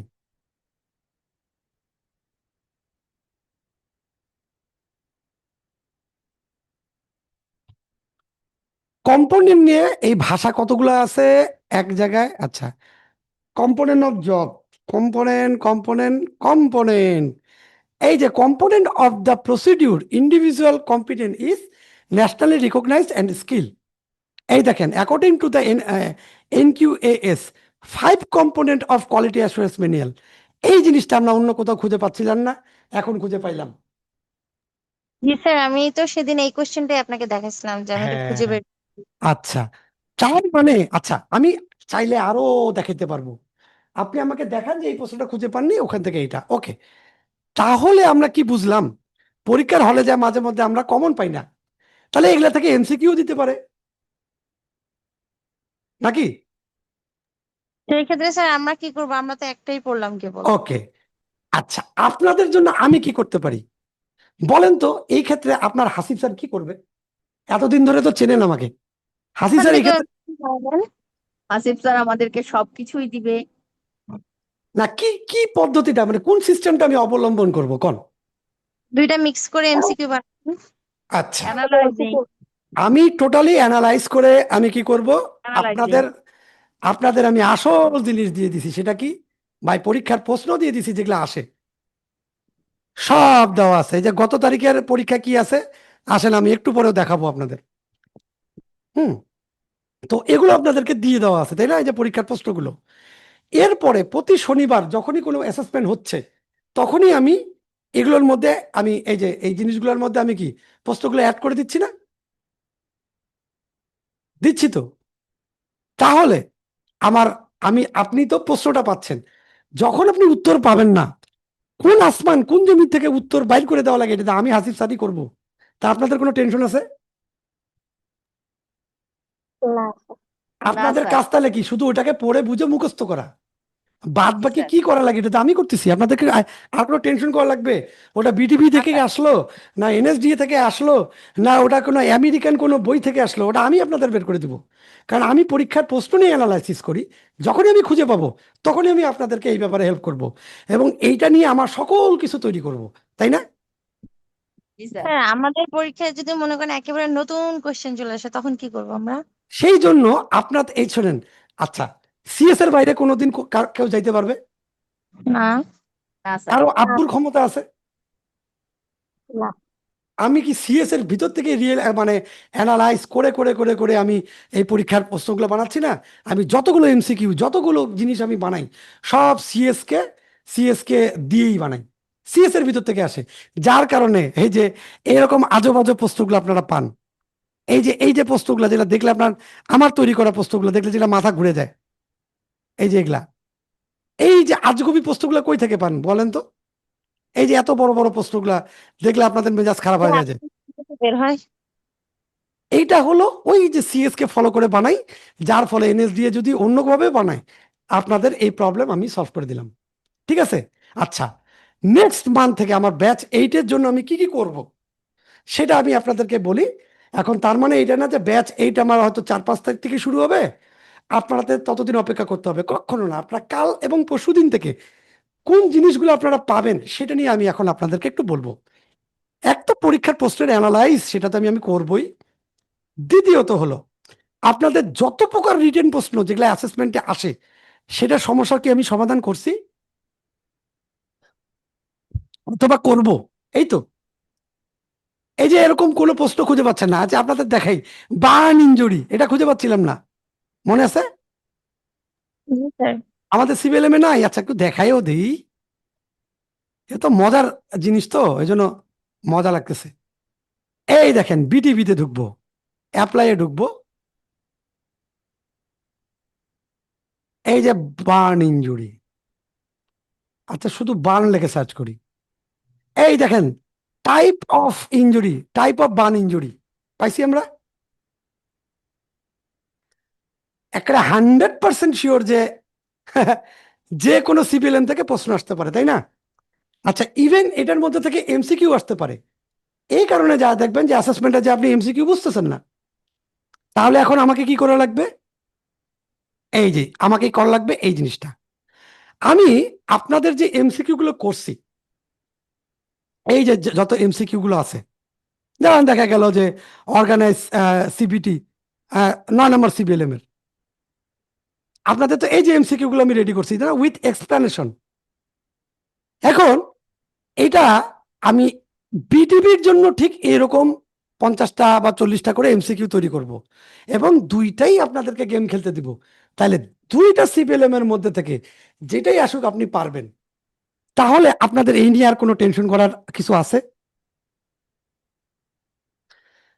বলেন। না। এলিনা ম্যাডাম, আপনি কিছু বুঝতেছেন? বলেন, কিছুই কেন বা বলতেছেন না? স্যার আসসালামু আলাইকুম। ওয়ালাইকুম সালাম। আপনি কি বুঝতেছেন আমি কি বলতেছি কথাগুলো? স্যার বুঝতেছি, কিন্তু এই এতগুলা পড়া আমরা পড়বো কখন স্যার? আপনাকে আপনাকে একটা পড়া, একটা লাইন তো আপনাকে পড়তে হবে না, হ্যাঁ। পড়তে বলতেছি না। আপনি বুঝেন না এখনো? সুপ্রিয়া ম্যাডাম বলেন তো, আমি আসলে করবোটা কি? স্যার আপনি কোয়েশ্চেন যেগুলা শোনেন, আপনি আমার হয়তো কথাগুলো বোঝেন নাই। আপনি যে প্রশ্নগুলো খুঁজে বের করতেছেন সেটার মধ্যে দুই একটা যদি না পান, তাহলে বুঝতে হবে সেটা কোথা থেকে আসছে, অন্য কোনো জায়গা থেকে আসছে। সেটা যেখান থেকে আসুক সেটা তো আমি বের করে দিচ্ছি।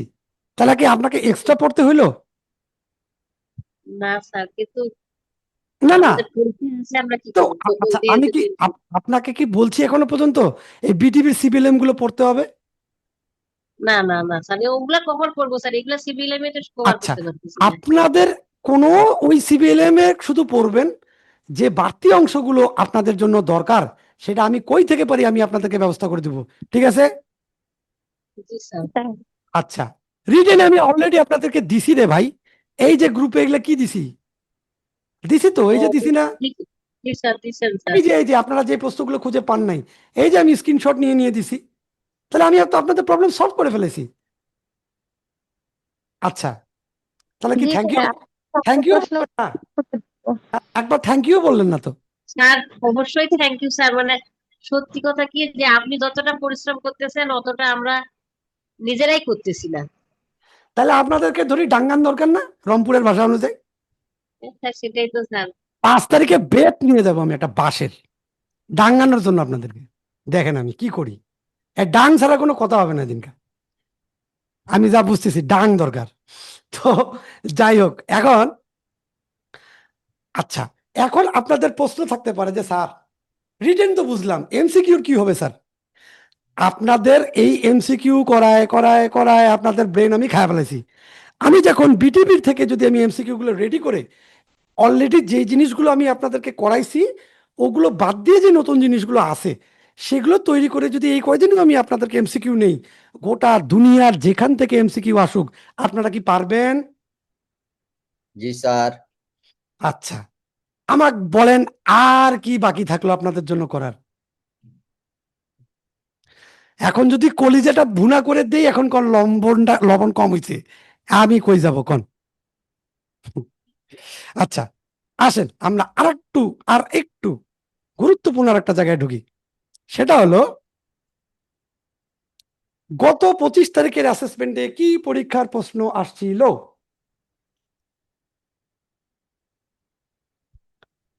ঠিক আছে, আচ্ছা, এটা আমরা একটু দেখবো। ঠিক আছে, এখন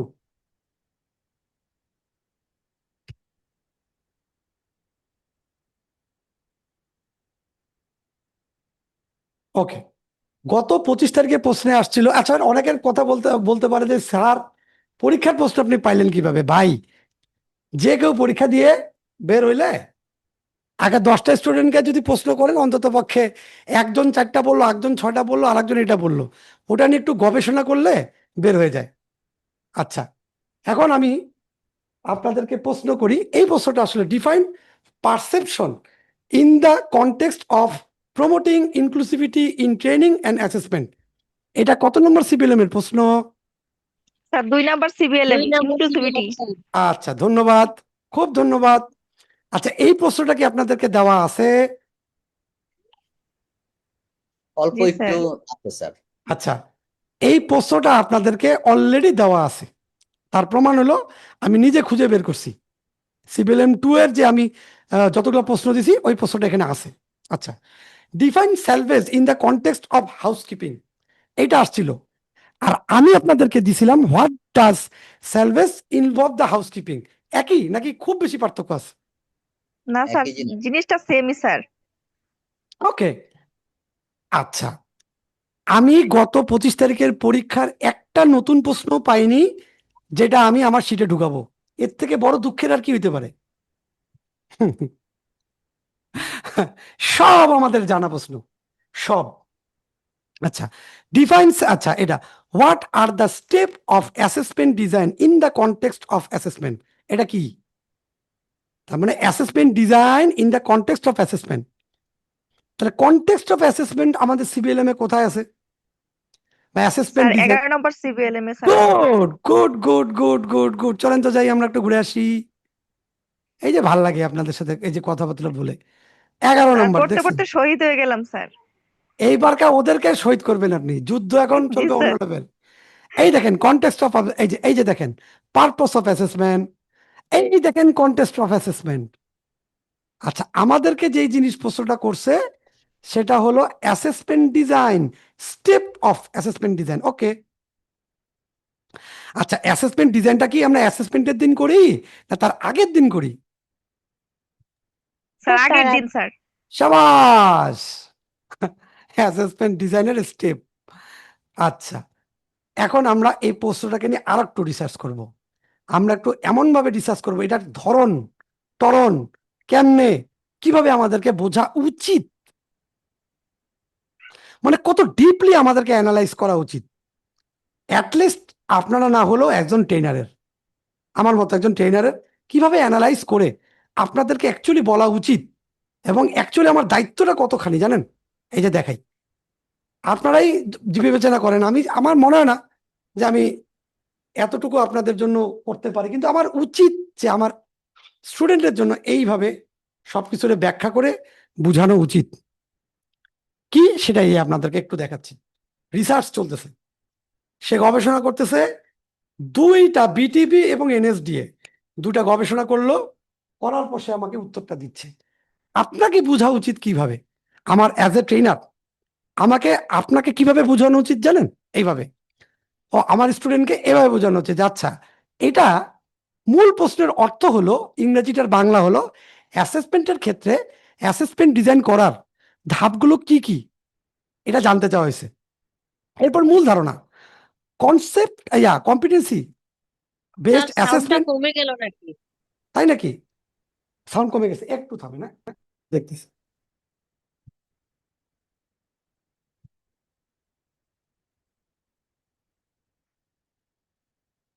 এখন দেখেন তো শোনা যাচ্ছে ঠিক মতো? জি স্যার, এখন শোনা যায়। ওকে,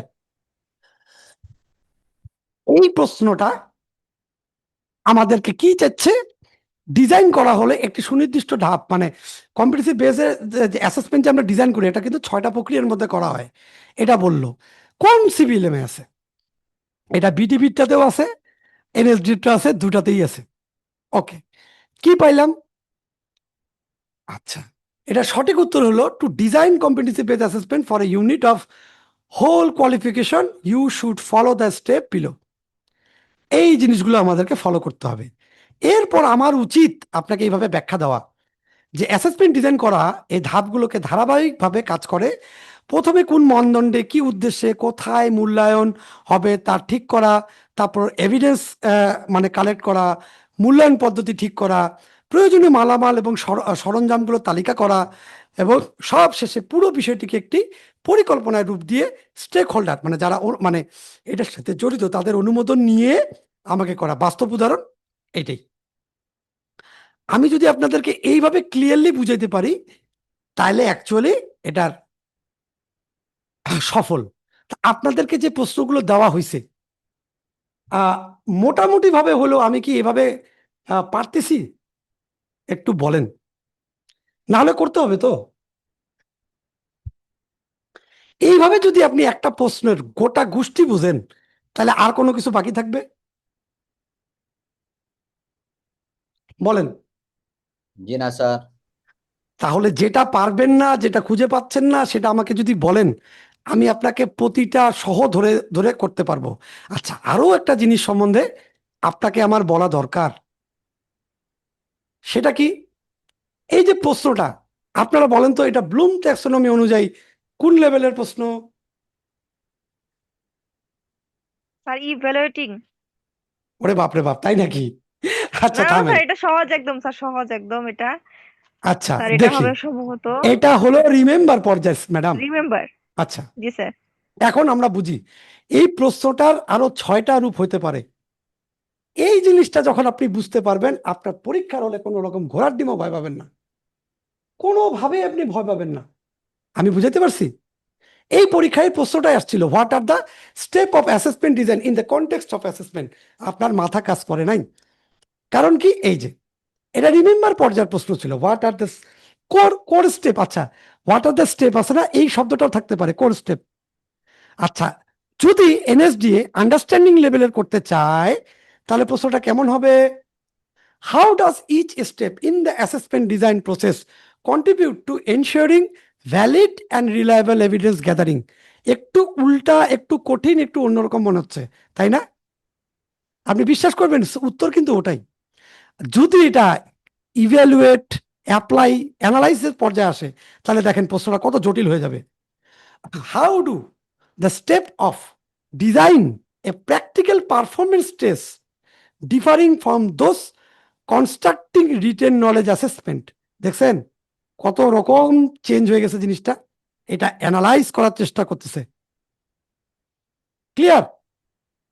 স্যার আসে, সব জায়গায় কিন্তু স্যার ডিজাইন আছে স্যার, ডিজাইন অ্যাসেসমেন্ট। এই যে আপনি বুঝতে পারছেন না, এইটাই হলো গেম। জি স্যার। আচ্ছা আমি আরো একটা দেখাই। স্যালভেজ প্রশ্নটা আসছে কিভাবে?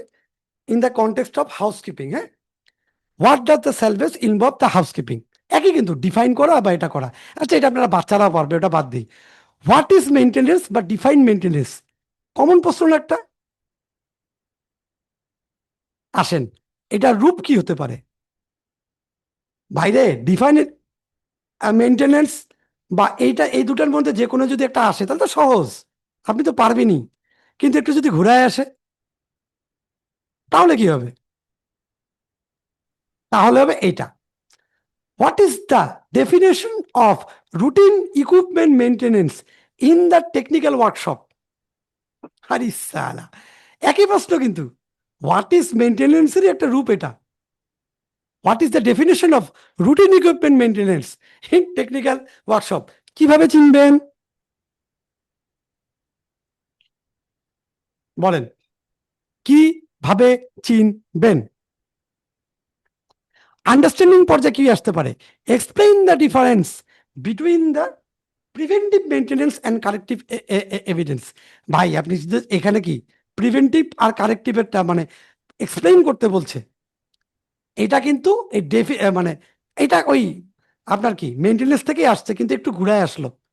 মজার ব্যাপার, এই প্রশ্নটাও কিন্তু আসে, দেখাবো আপনাকে। এই প্রশ্নটারই বড় ভাই হলো এটা। এই যে দেখেন, explain the difference between the preventive and corrective. যখন আন্ডারস্ট্যান্ড লেভেলে এনএসডি প্রশ্ন করে, তখন এই প্রশ্নটা করে। দেখবেন, দেখাই। সরি, এখানে না। ও বলেন তো, এটা কত নম্বর সিবিএলএম এর প্রশ্ন এটা বলেন, কে একজন বলেন। Sir 5 sir 5। এই যে দেখেন, ডিফাইন দ্য মেনটেনেন্স প্রশ্ন আসছে, কিন্তু what is the difference between preventive and corrective, খেয়াল করলেন? What is housekeeping, what does housekeeping cover, একই রকম প্রশ্ন। একটা হলো রিমেম্বার আর একটা হলো কি আন্ডারস্ট্যান্ড অথবা অ্যাপ্লাই লেভেলের প্রশ্ন। বুঝলেন? আমি কি দেখাইলাম, বুঝাইতে পারছি আপনাকে এই ডিফাইন মেনটেনেন্স থেকেই কিভাবে ওরা এই প্রশ্নটাকে আনছে। আচ্ছা স্যার, হচ্ছে সিবিএলএম এ ওই মেইনটেনেন্সে দুইটা ইয়া আছে, একটা জেনেরিক আর একটা স্পেসিফিক। এই দুইটা মানে একটু যদি বুঝাই দিতেন। কোনটা?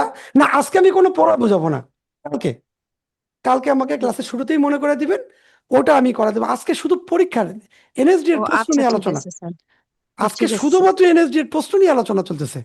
আর একটা আসছিল, what does the ability to use time effectively relate to the time management skill.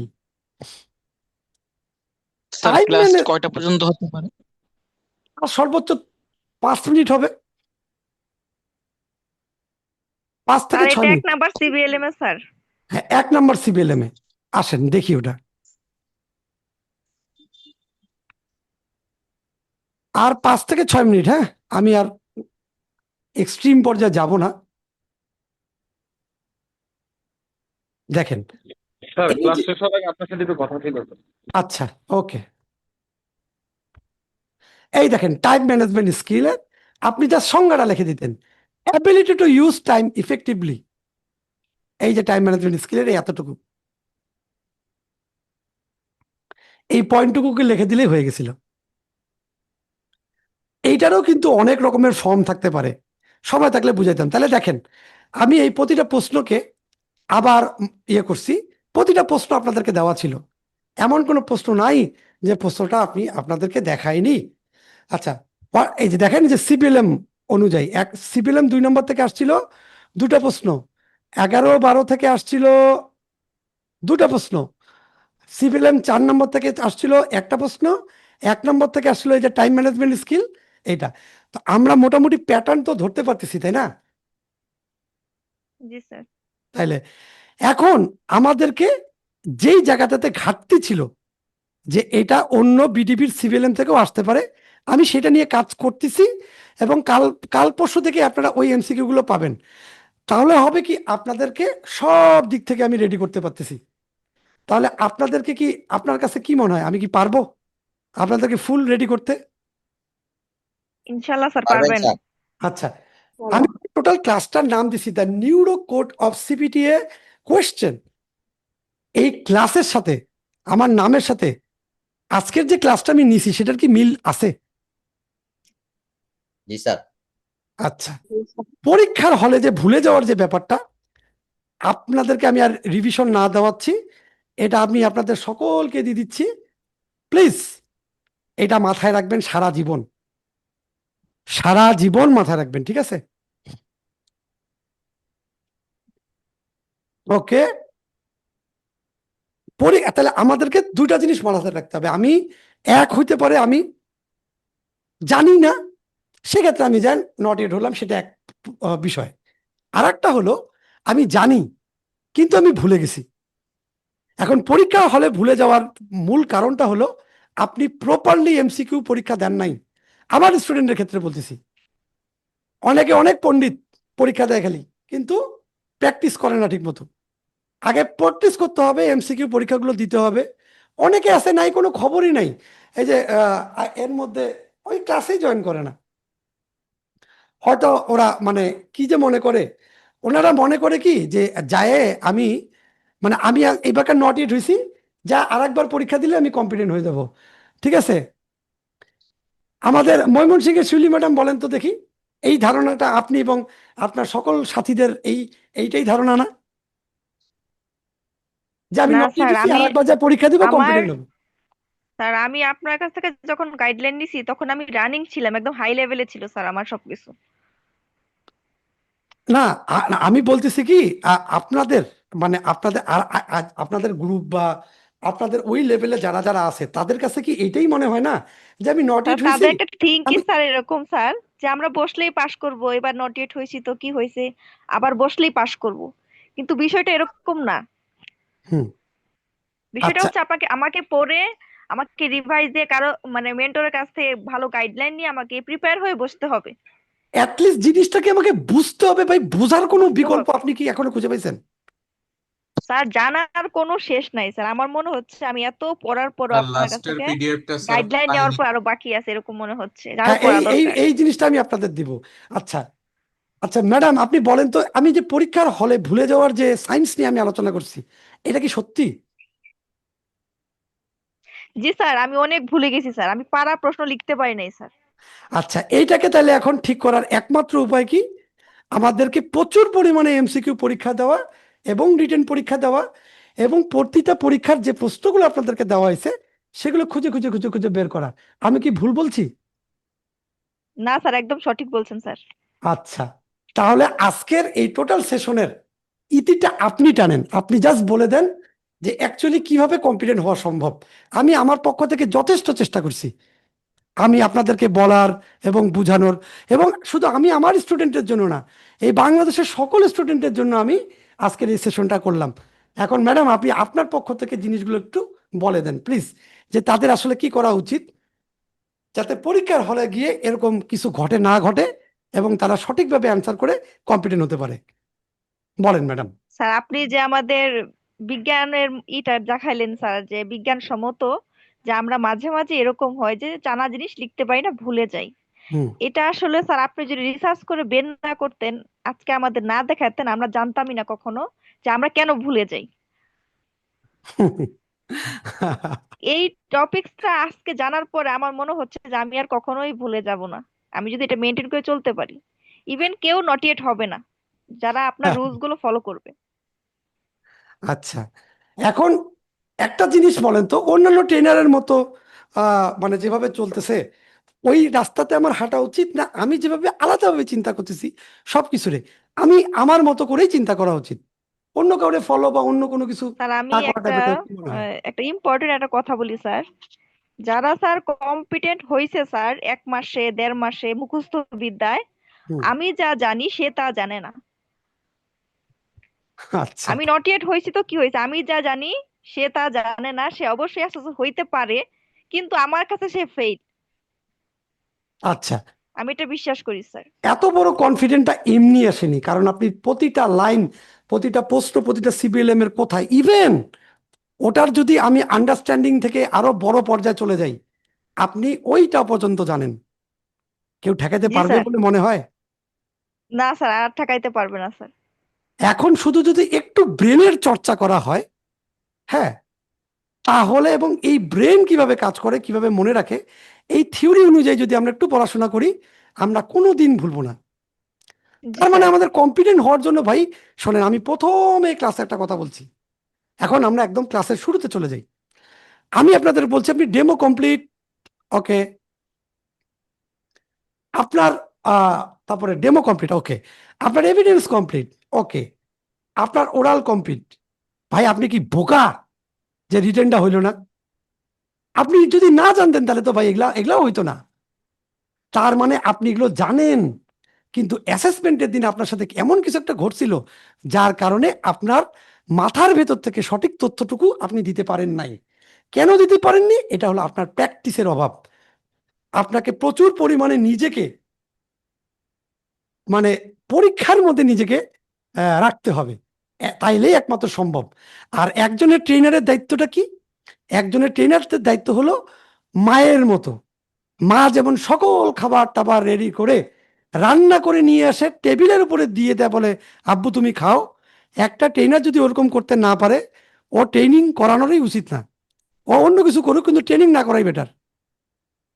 কারণ এক স্টুডেন্ট যদি এত গবেষণা করে, ওই শালা পড়বে কখন? সম্ভবই না।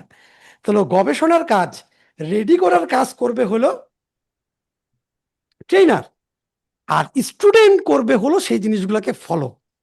একটা ট্রেনারের মূল কাজ হলো তার স্টুডেন্টের জন্য প্রতিটা জিনিসকে এতখানি সহজ করে নিয়ে আসা, যাতে ও ভালো মতো পড়তে পারে, ভালো মতো মুখস্থ করতে পারে, অ্যাসেসমেন্টের দিন সহ মনে থাকে। আমি কি ঠিক বলছি? খুব দামি একটা কথা বলেছেন, জি জি জি জি জি খুব দামি একটা কথা বলেছেন। জি। এখন আমরা যদি এটা না করি, সেই বাবা ভালো না যে বাবা তার সন্তানের জন্য কামাই করে না করে নিয়ে আসে, তাকে খালি হুকুম করে আর পায়ের উপর পা তুলে বসে থাকে। ওই বাপ যেরকম, ওই সকল ট্রেনারও ওরকম, যারা শুধু একটা ক্লাস নিয়ে আপনাদেরকে ছাড়িয়ে দিছে, আপনারা এখন চলতে থাকেন তো থাকেন। কিন্তু অ্যাকচুয়ালি একটা ট্রেনারের দায়িত্ব অতটুকুর মধ্যে শেষ হয় না। রং বেরঙের আইডিয়া দিলে হয় না। একটা ট্রেনার লেভেল 5 বলে যে ও অনেক বড় ট্রেনার, এটা একদম ভুল ধারণা। কারণ কিভাবে এই সকল ট্রেনাররা ওই বিটিভির আমলে কি হয়েছে না হয়েছে, আপনারা আমরা সবাই জানি, অল বাংলাদেশের কাহিনী জানি, ঠিক আছে? তার মানে এটা না, আমি সবাইকে ছোট করতেছি না, কিন্তু এটা বুঝতে হবে যে আমি লেভেল 5 করে ফেলছি বলে আমি সবকিছু পারি, সবকিছু হয়ে গেছে, ব্যাপারটা তা না। ঠিক আছে, শিখতে পারি আমি সবার কাছ থেকেই। একজন রিস্কালাও আমাকে এমন একটা কথা বলতে পারে যেটা এত দামি যে পৃথিবীর কোনো কেউ শোনে নেই। আমার শোনা রিস্কালার একটা দামি কথা শোনেন। একদিন একটা রিস্কালা বলছিল যে আচ্ছা, যে জিনিসটা কিনতে পারা যায় সেটা কিভাবে দামি হয়, সেটা কিভাবে মানে মূল্যবান হয়? কথাটার দাম বুঝছেন? যে জিনিস আপনি টাকা দিয়ে কিনতে পারবেন সেটা কিভাবে মূল্যবান হয়? সেটা কখনো মূল্যবান নয়। ঠিক আছে? এই তো আসলে সবার কাছে সবকিছু করা সম্ভব। আমি এই জন্যই বলি যে আপনারা যারা নতুন আছেন, সিবিটিএ করার আগে হাজারবার গবেষণা করেন, খুঁজেন, দেখেন, বোঝার চেষ্টা করেন, এরপর আপনি করেন। আমি আপনাদের জন্য, সকলের জন্য যেটা ভালো হবে, আমি সেইভাবে একটা জিনিস করার চেষ্টা করছি। আমি জানি না কতটুকু সফল হয়েছি, কিন্তু আল্লাহর কসম আমি মন থেকে চাই যারা নট ইয়েট হয়েছেন তারা এই ভুলের ভিতর থেকে বেরোন, যে আপনি পারবেন না। আপনি 100% পারবেন। আপনি কিচ্ছু না, আপনি জাস্ট ভয় পাইছেন। আপনি জাস্ট একটু ভয় পাইছেন, আর কিচ্ছু না। আপনি আসলে জানেন। আপনি যদি না জানতেন তাহলে আর বাদ বাকিগুলো হইতো না। আপনি পারবেন রে ভাই, কিন্তু জাস্ট একটা গাইডলাইন, জাস্ট এই জিনিসগুলো নাই বিধায় এই প্রবলেমটা হচ্ছে। আর এইটা কখনো মনে করার দরকার নাই যে 5 করছে, 6 করছে, ওরাই সব জানে, আর যারা করে নাই তারা জানে না। এগুলো ভুল ধারণা, ঠিক আছে? কারণ একটা মানুষ যদি গবেষণা করে, সে বাসার মধ্যে থেকে এখনকার দিনে প্রতিটা জিনিস সে বের করতে পারবে। আর সামনে এমন একটা দিন আসতেছে যে সার্টিফিকেটের 2 পয়সাও দাম থাকবে না, ঠিক আছে? স্কিল এমন পর্যায়ে চলে যাবে যে একটা মানুষ কি কাজ করতে পারে এটাই বড় কথা, কাজই তার প্রমাণ। তো ঠিক আছে, তাহলে আল্লাহ হাফেজ। আজকে আমি কোনো প্রশ্নোত্তর পর্ব রাখলাম না, ঠিক আছে? প্রশ্নোত্তরের কিছু নাই আসলে। আমার মনে হয় যে স্যার এই আপনার জিনিসটা, সাথে একটু কথা বলতে চাই পার্সোনালি, কিভাবে বলবো? এটা স্যার আজকে আমি আর সময় পাবো না স্যার। আপনারা জাস্ট আজকে না মানে, স্যার, ওভার দ্য ফোনে বা হ্যাঁ, আমি টেক্সট আমি স্যার আমি টেক্সট বলে দিই, আমাকে যদি কেউ, আমার সাথে যদি কেউ কথা বলতে চান, প্লিজ আমাকে ফোন দিবেন হলো সকাল 9টা থেকে দুপুর 1টা পর্যন্ত। এই সময়টা আমি পুরা ফ্রি থাকি। আমি 2টার, জি নাম্বারটা যদি একটু শেয়ার করতেন স্যার। আচ্ছা, হ্যাঁ, আমার নাম্বারটা না, আমি কি গ্রুপে দিয়ে দিব আমার নাম্বারটা এইখানে? আচ্ছা, উনি কি আসে কি ইলাহি ভাইয়া? আমি নাম্বার জি দিয়েছি না, স্যারের। আপনি কি আসে কি ইলাহি ভাই? জি না, জি না। ও আচ্ছা, স্যার অন্য কেউ। এই যে 017436368668। আপনাকে আমার ইউটিউবের একটা লিংক দিয়ে দিই। সব, হ্যাঁ, 017436368668।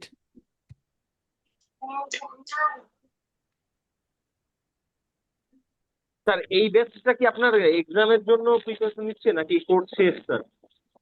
না, আমার কোর্স একটা রানিং আছে। আমার এই ব্যাচটা শেষ হবে মনে হয় 5 তারিখে। এই আগের মাসের 5 তারিখে এক্সামটা কবে হবে স্যার এই ব্যাচের? 15 তারিখে হবে। নিউ ব্যাচ কি শুরু করবেন আপনি? হ্যাঁ, 5 তারিখে একটা অষ্টম ব্যাচ চালু হবে। ও স্যার, আগামীকাল স্যার আপনাকে 9টা থেকে 1টার মধ্যে হ্যাঁ, খোঁজ আমাকে একটু নিতে হবে। 9টা থেকে 1টার মধ্যে ইয়া করবেন। কারণ কি স্যার, সত্যি কথা বলি, আমি এই আর কিছুক্ষণ পরে আর কি ভাত খাই পড়তে বসবো। তা আমার পড়তে বসাটা না খুব গুরুত্বপূর্ণ। যে কোনো কিছুর থেকে আমার নিজের পড়াশোনাটা খুব গুরুত্বপূর্ণ। আর একটা টাইম আমার স্টুডেন্টদেরকে একটু প্লিজ বলে রাখি, আমি দুপুর 2টা থেকে মানে এই যে বলি, মানে অফিস থেকে আসি 1টায়, 2টা থেকে আর কি আমার মানে দুপুর 2টা থেকে সন্ধ্যা 6টার মধ্যে, আমি দুপুর 2টা থেকে হয়তো 4টার মধ্যে আমি একটু ঘুমাই। ঘুমানোর পরে 4টা থেকে 6টা বা 7টা পর্যন্ত আমি পড়াশোনা করি। খুবই গুরুত্বপূর্ণ পড়াশোনা করি, এই যে আমার স্টুডেন্টদের ক্লাসগুলো নেওয়ার জন্য, ঠিক আছে? তো আমাকে কল দেওয়ার সব থেকে বেস্ট টাইম হলো সকাল 9টা থেকে দুপুর 2টা বা 3টা পর্যন্ত, যখনই ফোন দেন এটা বেস্ট টাইম। আমি আপনার সাথে 1 ঘন্টা কথা বলতে পারবো, কোনো সমস্যা নেই। অফিসে যখন থাকি তখন 100% ফ্রি থাকি। মানে এমন ফাঁকিবাজ আমি। বুঝছেন? আচ্ছা, ঠিক আছে, সবাইকে ধন্যবাদ। আমি খুবই সরি, আমি কারো কাছে প্রশ্ন নিলাম না। হ্যাঁ, একটু জরুরি কাজের জন্য প্রশ্ন নিলাম না, আর সেশনটা আসলে অনেক লম্বা হয়ে গেছে। ইনশাল্লাহ আবার সবার সাথে দেখা হবে। আমি হয়তো আরেকটা সেশন নিব। আমি অষ্টম ব্যাচের যেদিনকে আমি ক্লাস শুরু করব 5 তারিখ, 5 তারিখ থেকে আমি নতুন ব্যাচ শুরু করব, আমার ব্যাচ 8। সেদিনকে ইনশাল্লাহ আমি আরেকটা এরকম ফ্রি সেশন নিব, এবং সেটা এর থেকেও গুরুত্বপূর্ণ হবে। এতটুকু বলে স্যার দিন। আপনার ব্যাচগুলো মিনিমাম কত দিনে থাকে আর কি? আমার ব্যাচগুলো, আমার স্টুডেন্টরা, আচ্ছা আমার স্টুডেন্টরাই বলুক তো, আমি এক একটা স্টুডেন্টকে কতদিন ধরে ক্লাস নেই, কেউ বলুক। ডেজি ম্যাডাম, এই উত্তরটা কি একটু দিবেন আপনি? আমার খুব উপকার হতো। আমি স্টুডেন্টকে কতদিন class নেই? আনলিমিটেড। না, তারপর আনলিমিটেড। না ম্যাডাম, একটু সুন্দর করে ব্যাখ্যা করে বলেন। আপনি যেহেতু আমাকে চেনেন, জানেন, বলেন আমি কতদিন ক্লাস নিই? আমার একটা স্টুডেন্টের জন্য ক্লাস নেওয়ার কতদিন থাকে? একটা স্টুডেন্ট যতদিন কম্পিটেন্ট না হবে ততদিন পর্যন্ত। স্যার না, তারপরেও থাকবেন আপনি আমাদের জন্য, না, কম্পিটিশন হওয়ার পরেও থাকবেন, কারণ এইবারকার নিয়মের কিছু পরিবর্তন আসবে। আমি ব্যাচ 8-এ। আমি হচ্ছে লং টাইম, কারণ 5 করবো আবার স্যারের কাছে, এই জন্য। ঠিক আছে, আচ্ছা। আমি আর একজনের সাথে এই একটু কথাটাই বলার জন্য আমিও বলতেছিলাম যে আপনি তারপরেও থাকবেন আমাদের জন্য। আচ্ছা, আমার আরো এই নাম্বারটা কি হোয়াটসঅ্যাপ নাম্বার স্যার? জি জি জি, আমাদের রেজাল্ট করুন স্যার। আচ্ছা সাজেদা ম্যাডাম কিছু বলেন তো, আপনি তো কিছুই বলেন না, কেন যে বলেন না আল্লাহ জানে। সাজেদা ম্যাডাম বলেন, আমি একটা স্টুডেন্টের জন্য কতদিন? ওয়ালাইকুম সালাম, বলেন। স্যার যদি আমরা স্টুডেন্টরা মনে করি কম্পিটেন্ট হওয়ার পরও আপনার সাথে যোগাযোগ রাখবো, আপনি ততদিন আমাদের সাথে রাখবেন স্যার। আচ্ছা, আপনার সাথে শুধু আমার সম্পর্ক কতদিনের একটু বলেন তো। তারপরে আমাদের ময়মনসিংহ এর ম্যাডাম, আপনি বলেন তো আপনার সাথে আমার সম্পর্ক কতদিনের, এত খালি একটু বলেন তো। স্যার গত বছরের স্যার আমার সাথে সেপ্টেম্বর তো 6-7 মাস। গত বছর, গত বছরের স্যার এখন মাস্টার ট্রেনার হচ্ছেন, আমি কিন্তু এখনো কম্পিটেন্ট হইনি স্যার। আমরা কিন্তু একসাথেই বসছিলাম। কি লেভেলের আমাদের সম্পর্ক চিন্তা করেন। স্যার দেখছেন, মানুষ চাইলে অনেক কিছু করতে পারে স্যার। এক বছরে দেখেন কত কিছু হয়েছে স্যার। হ্যাঁ, কারণ ম্যাডাম আমার ব্যাপারটা কি, এই যে আমি ক্লাসটা শেষ করব, গোটা দুনিয়া থেকে আলাদা হয়ে যাব, আমি ভাই পড়তে বসবো। আমার কাছে পড়াশোনা, আমার কাছে এই যে আপনাদেরকে বললাম এই নলেজগুলো শেয়ার করলাম, আমার না এগুলো ভাল লাগে। এই জিনিসটার জন্য মনে হয় আমি দুনিয়াতে আসছি, আল্লাহ আমাকে পাঠাইছে যাতে আমি আমি মানুষের প্রবলেমগুলো সলভ করতে পারি। আমার টাকা পয়সার দরকার নেই, আমি এই যে করতে পারতেছি আমি হ্যাপি। এই যে আপনাদেরকে আমি আমার এতদিনকার রিসার্চ এত জিনিসগুলোকে আমি দেখাতে পারছি, অ্যাকচুয়ালি আমি খুশি। আমি আমি আমি খুশি, আমার কাছে না ভালো লাগতেছে। এরপর আমি পড়তে বসবো, আমি আবার চিন্তা করবো, আচ্ছা আমি সবার জন্য 5 তারিখে যে বললাম আর একটা ফ্রি সেশন আনার জন্য, ওই ফ্রি সেশনে আমি তাদেরকে কি দিতে পারি, এটা নিয়ে আমি আবার এই যে ক্লাস শেষ হবে আমি ওটা নিয়ে আবার ব্যস্ত হয়ে যাব। তো আমি এরকম, তবে হ্যাঁ আমি ব্যাচ 5-এ কিছু কিছু জিনিস আমি রাখবো। সেটা হলো আমি একটা স্টুডেন্টকে 3 মাস গাইড করব। 3 মাসের পরে আমি তাকে গাইড করব না। কেন? এই 3 মাসের মধ্যে তাকে অ্যাসেসমেন্ট দিতে হবে। সে যদি নট ইট হয় তাইলে আমি তাকে আবার ক্লাস করাবো, কিন্তু সে পরীক্ষাতেই বসবে না আর আমি দিনের পর দিন আমি তাকে ক্লাস নিতেই থাকবো, এটা হইতে পারে না। এতে শর্ত হলো আপনি নট ইট হয়ে আসেন, আপনাকে আমি আবার পড়াবো। কিন্তু আপনি ওই কবি সাস কবি বহুথি এরকমের মতো আপনি নাটক দেখার জন্য আসলেন, আপনি আসেন কিন্তু পরীক্ষায় বসতেছেন না। আপনাকে আমি 3 মাসই ক্লাস নেবো, এরপরে আমি নিব না। এরপরে যদি আপনাকে আমার সাহায্য নিতে হয়, আপনি পরবর্তীতে আপনাকে প্রতি মাসের জন্য 2,500 টাকা করে দিতে হবে। এত বড় শাস্তি যদি আপনি 3 মাসের মধ্যে পরীক্ষায় না বসেন। আমি আপনাকে কোনো হেল্পই করবো না, আপনাকে পরীক্ষায় বসতে হবে, নট ইট হয়ে তারপর আসেন, তারপর আমি দরকারে আপনাকে আমি হেল্প করবো। কিন্তু আপনি যদি পরীক্ষায় না বসেন আপনার সাথে কোনো নেই। আর যারা রিঅ্যাসেসমেন্ট বাকি আছেন, আমি হয়তো তাদের জন্য একটা ব্যাচ করব, দেখা যাক, আমি ওটা নিয়ে প্ল্যান করতেছি। কারণ তারা তো এক জায়গায় খরচ করছেন আর একটা ট্রেনারের পিছনে খরচ করছেন, তো তাদের জন্য তো নিশ্চয়ই আমি যেমন স্টুডেন্টের কাছে বর্তমানে 5,500 টাকা আমি অ্যাসেসমেন্ট ফি নেই। কিন্তু এখন যদি যারা আর আপনার যে মানে অ্যাসেসমেন্ট ফি সেটা আলাদা, সেটা আমরা কত 2,500 টাকা করে রাখি। এই ঢাকায় দিতে পারবেন, রংপুরে দিতে পারবেন। কিন্তু যারা অলরেডি কোনো এক জায়গায় ট্রেনিং করে ফেলছেন বা করছেন এবং নট ইট হয়েছেন, যদি নট ইট হয়ে থাকেন তাহলে আমি ইনশাল্লাহ হয়তো তাদের জন্য 1 মাসের একটা গাইডলাইন দিব, সেটা একটা আলোচনা সাপেক্ষ। এতটুকু করতে পারি। তো ভালো থাকেন, সুস্থ থাকেন, আমার জন্য দোয়া করেন। আমাকে কেউ ভুল বুঝিয়েন না কোনো বিষয় নিয়ে। হ্যাঁ, আমি চাই আসলে এই জিনিসগুলো, আমি হ্যাপি আপনারা সবাই মানে আমার আমার আরেকটা আমার যে ভালো লাগে না, এই ভালো লাগার আমি একটা জিনিস আপনাকে দেখাই। আমার সব স্টুডেন্ট, অনেকগুলো স্টুডেন্ট দেখেন এখন 35 জন আছেন, একজনও আমার স্টুডেন্টরা মানে এখনো পর্যন্ত ক্লাস থেকে বের হয়ে যাননি। তো এটা কেন হয়? এই যে ভালোবাসার কারণে, এটা আমার কাছে ভালো লাগে, আর এই জন্য আসলে আমি এই জিনিসগুলো করি। ওকে, আল্লাহ হাফেজ, সবাই ভালো থাকে না কোনো বিষয় আমরাও নিয়ে স্যার ভুল আপনার বুঝেন না। ক্লাস করার জন্য ওয়েট করি। হ্যাঁ, এই আর কি, আপনারা কোনো বিষয় নিয়ে ভুল বোঝেন না, আমরা খুব সিম্পল মানুষ, এটা ভুল বোঝার মতো কিছুই নাই। আমার গুরুত্ব হলো আমি নিজে স্টাডি করব, পড়াশোনা করব, গবেষণা করব, আমি আরো নিজেকে আরো অনেক বড় লেভেলে নিয়ে যাব, আমার ভাই টার্গেট এটা। তো স্যার ইনশাল্লাহ স্যার দোয়া করবো স্যার, আপনি অনেক ইনশাল্লাহ উপরে দোয়া ওঠেন, করবেন অনেক বড় কেন, কিছু আপনাদের হন দোয়া স্যার। করা ফরজ জানেন, আপনাদের দোয়া জি স্যার। করাটা ফরজ। এই যে এত পরিশ্রমটা করলাম, এরপরে যদি আমার জন্য দোয়া না করেন, তাহলে এই মানে এটা কি আল্লাহ মানে নিবে কোন তো দেখি। এই হ্যাঁ যে স্যার, রাকিবুল স্যার হাসান আপনি স্যার, পরিশ্রম করছে বিধায় স্যার এই পর্যন্ত আসতে পারছেন আপনি স্যার। এই স্যার যে অনেক পরিশ্রম করেন, অনেক বেশি। এই যে এই যে আমার আমার একজনের কথা বলে, এই যে রাকিবুল হাসান স্যার, আপনি কি আমার স্টুডেন্ট স্যার কোন তো? না স্যার, আমি এখন হতে পারি তো খুব আচ্ছা, কিন্তু আপনি আমাকে মন থেকে বলেন তো, আপনি আমাকে ভালোবাসেন না? স্যার, আমি ভালোবাসি এবং এর আগেও কয়েকটা ক্লাস করেছি আপনার, আমি জানি, এবং সত্যি কথা মন থেকে বলতে আমি খুবই ভালোবাসি আপনাকে, আমি ভিন্নতা থেকে বলছি স্যার। আমি জানি স্যার, আমি জানি। এখন 9:30 বাজে, এতক্ষণ পর্যন্ত 2 ঘন্টা ধরে আপনারা ক্লাসে আছেন, এই সময় যারা যারা এখানে উপস্থিত আছেন তারা আমাকে পছন্দ করে বিধায় আছে, আদারওয়াইজ প্রশ্নই আসে না থাকার। তো ঠিক আছে, স্যার আরো আপনাদের 2 ঘন্টা করলেও স্যার থাকবো স্যার, যাবো না। না এখন যান না, আমাকে খাবার ম্যানেজ করতে হবে, নাহলে স্যার বিপদে পড়বো। স্যার কেন, স্যার কেন থাকে লাস্ট পর্যন্ত আমি একটু বলি। হ্যাঁ বলেন, ডেজি ম্যাডাম বলেন। সেটা হচ্ছে আপনার মানে প্রতিটা কথার মধ্যেই তো মানে আমরা নতুনত্ব খুঁজে পাই, মনে হয় যে একটু পরেই হয়তো বা আপনি আরো নতুন কিছু দিবেন, এই না জন্যই স্যারের স্যার কথায় লাস্ট জাদু অব্দি সবাই আছে। থাকে। আচ্ছা, আর একটা খুব ভালো একটা গুণ আমার মধ্যে আছে, সেটা বলি, আপনারা খেয়াল করছেন হয়তো, আমি কখনো কোনোদিন নিজের কোনো কাজ বা নিজের উপরে সন্তুষ্ট থাকতে পারি না, যার কারণে প্রতিটা ব্যাচেই আমাকে আলাদা করে পরিশ্রম এবং আলাদা কোনো না কোনো কিছু নতুন নিয়ে আসতে হয়।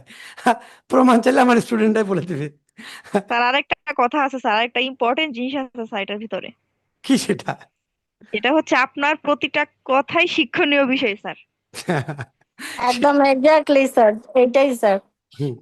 এই স্যার জন্য আমি স্যার আমি নিজেও যাই আপনাকে না স্যার। ফলো করি, যদিও আমি আপনার স্টুডেন্ট না, তারপর আমি আপনাকে ফলো করি স্যার, সবসময় ফলো করি। এই যে মানে আপনার থেকে অনেক কিছু জানার আছে স্যার। আমি যে আমি আরো ভালোবাসি কয়েকজনের তার কাছ একটা থেকে শিখলে যাই করি, তারপরও আমার মনে হয় যে আপনার থেকে অনেক কিছু জানার আছে। মানে অ্যাকচুয়ালি আমার মূল উদ্দেশ্যটা এটা, যে আমি ব্যবসা করতে আসছি বা এটা করতে আসছি, ব্যাপারটা তা নয়। তবে চোখের সামনে যে জিনিসগুলো দেখি, এই জন্যই বলি। আর আমি কিছু কিছু কথা কিছু কিছু ট্রেনারদের উদ্দেশ্য বলি, যাতে তারা একটু ভালো হয়ে যায়। হ্যাঁ, তারা যেন একটু স্টুডেন্টগুলোকে ইয়ে করে, কারণ টাকা তো আর কম নেয় না। টাকা নিয়েও যদি এই সার্ভিসটা না দেয়, ওই আজ থেকে প্রথম থেকে যে জিনিসগুলো শুরু করছে, ওই একই বক্তব্য, একই কথা, একই জিনিস দিয়ে যদি পার পাওয়ার চেষ্টা করে, আমার কাছে মনে হয় এটা একটা হারাম কামাই। এবং আমি যদি প্রতি ব্যাচে আমি যদি নতুন এবং ভালো কিছু না আনতে পারি, তাহলে আমি কি ঘোড়ার ডিমটাই 1 মাসটা করলাম আমার এখন তো। এই যে একটা মাস আমি যে এত পরিশ্রম করে ব্যাচ 7টাকে শেষ করতে এবং 8ম ব্যাচ আমাকে শুরু করতে হবে, তা আমি যদি নিজের মধ্যে পরিবর্তন করে নতুনত্ব এবং ভালো কিছু আপডেট না আনতে পারি, তাহলে আমি আসলে এই মাসটা আমি করছিটা কি? আমি কিছুই করি নাই, আমি ঘাস কাটছি। তো আমার সব থেকে বড় যে মানে শক্তিটা, এটা হলো আমার স্টুডেন্টগুলো। এই স্টুডেন্টরা আমাকে একদম আসলেই রাস্তা দেখায়, আমি কোনটা ভুল করতেছি, কোনটা ঠিক করতেছি। কারণ আমি প্রতিটা জিনিস স্টুডেন্টকে দিয়ে দেখি, তারাই আমাকে বলে দেয় যে স্যার এটা তো বেশি হয়ে গেল, স্যার এটা তো কম হয়ে গেল, আরে বাদ দেন তো এটা। তখন আমরা একটু ঝগড়া করি। হ্যাঁ, এবং ঝগড়া করে তারপর আর কি আমরা সমাধানে আসি যে না, আজকে যেমন একটা ম্যাডাম বললো স্যার এগুলো একটু বড় বড়, তো হালকা একটু ঝগড়া করলাম, পরে আবার সব ঠিক হয়ে গেল। কিন্তু ওই ম্যাডামটা যদি আর একটু বেশি ঝগড়া করতো, তাহলে কিন্তু কমাই দিতাম। কিন্তু সে বেশি একটা ঝগড়া করেনি বিধায় কিন্তু ওটাই থাকে গেল। তো এইটাও কিন্তু বুঝতে হবে, বুঝছেন? কোনো কিছু কমাইতে গেলে আগে আমার সাথে ঝগড়া করা লাগবে, তাইলে একমাত্র কমবে। স্যার আরো বাড়াতে হবে স্যার, এই জন্য ঝগড়া করিনি। ও, আচ্ছা আচ্ছা, আমি আপনারা একটু বলে দেখলাম যে আপনি কি করছেন, যখনকার দেখলাম যে ওকে তাহলে ঠিক আছে। আর একটু রাগ হয়ে যদি বলতেন আপনি যে তাই বলে এতগুলা এইরকম, তাহলে তখনকার কি বলতাম জানেন? আচ্ছা ঠিক আছে, আমি আমি দেখতেছি ব্যাপারটা। স্যার আমি একটু স্যার বলি। জি জি বলেন। স্যার আপনাকে বেশি ভালো লাগার আমার কারণ বেশি প্রধান যেটা, সেটা হচ্ছে কি, যে পড়াশোনার ক্ষেত্রে যে কোনো মুহূর্তে যে সমস্যাটা হয় সাথে সাথে আপনি কি সুন্দর করে সলভ করেন, এটাই আমার সবচেয়ে বেশি। কারণ ওই ব্যক্তি সবচেয়ে আপন হয় যখন মানুষ বিপদে পড়ে। পড়তে যেয়ে দেখি যে ছোটখাটো অনেক সমস্যা আপনি তখন হেল্প করেন, এটাই আমার কাছে সবচেয়ে বেশি ভালো লাগে। এজন্য আপনাকে আমার অনেক ভালো লাগে। আপনার রেসপন্স পাওয়া যায় সবসময় স্যার, যখনই প্রয়োজন পড়ে রেসপন্সটা পাই। এই তথ্যগুলো দেওয়ার জন্য ধন্যবাদ, খুব ভালো তথ্য দিলেন আমাদেরকে। জি। আসসালামু আচ্ছা, আলাইকুম স্যার। ওয়ালাইকুম সালাম। জি, স্যার বলেন। আমি একটু বের হতে চাচ্ছিলাম। আপনি বের হওয়ার আগে আপনি খুব সুন্দর করে আপনার স্কিল সার্টিফিকেটটা আমাকে দিয়ে দেন। রেজিস্ট্রেশনের কাজ চলতেছে তো, ওটা লাগবে। ও, আপনাকে আমি পাঠিয়ে দিচ্ছি স্যার এখন। হ্যাঁ দেন, আমি আপনাকে জিজ্ঞাসা করবো, ভুলে গেছি। ওকে ওকে ওকে আচ্ছা স্যার। ওকে। আচ্ছা, আমাকে এই যে ম্যাডাম যে বললেন যে আমার রেসপন্সটা এরকম, এটার পিছনে অনেক বড় দুঃখের একটা কাহিনী আছে। হয়তো আমি এই কথাটা বলার সময় আমার চোখের পানি চলে আসতে পারে। স্যার হ্যাঁ আমি জানি স্যার, হ্যাঁ আমিও কিন্তু এই দিন পার করে আসছি স্যার। হ্যাঁ, আমি যখনকার ট্রেনিং করছি, আমি কোনো রকম কোনো অ্যান্সার আমি পাইনি। আমার মানে আমার আমার আমার চোখে পানি চলে আসতেছে। হ্যাঁ, আমি মানে কি বলবো, মানে আসলে আমার কোনো ভাষা নাই। মানে আমি যখনকার ট্রেনিং করছি, আমি আমি কোনো রকম কোনো কোনো প্রশ্নই করতে পারিনি।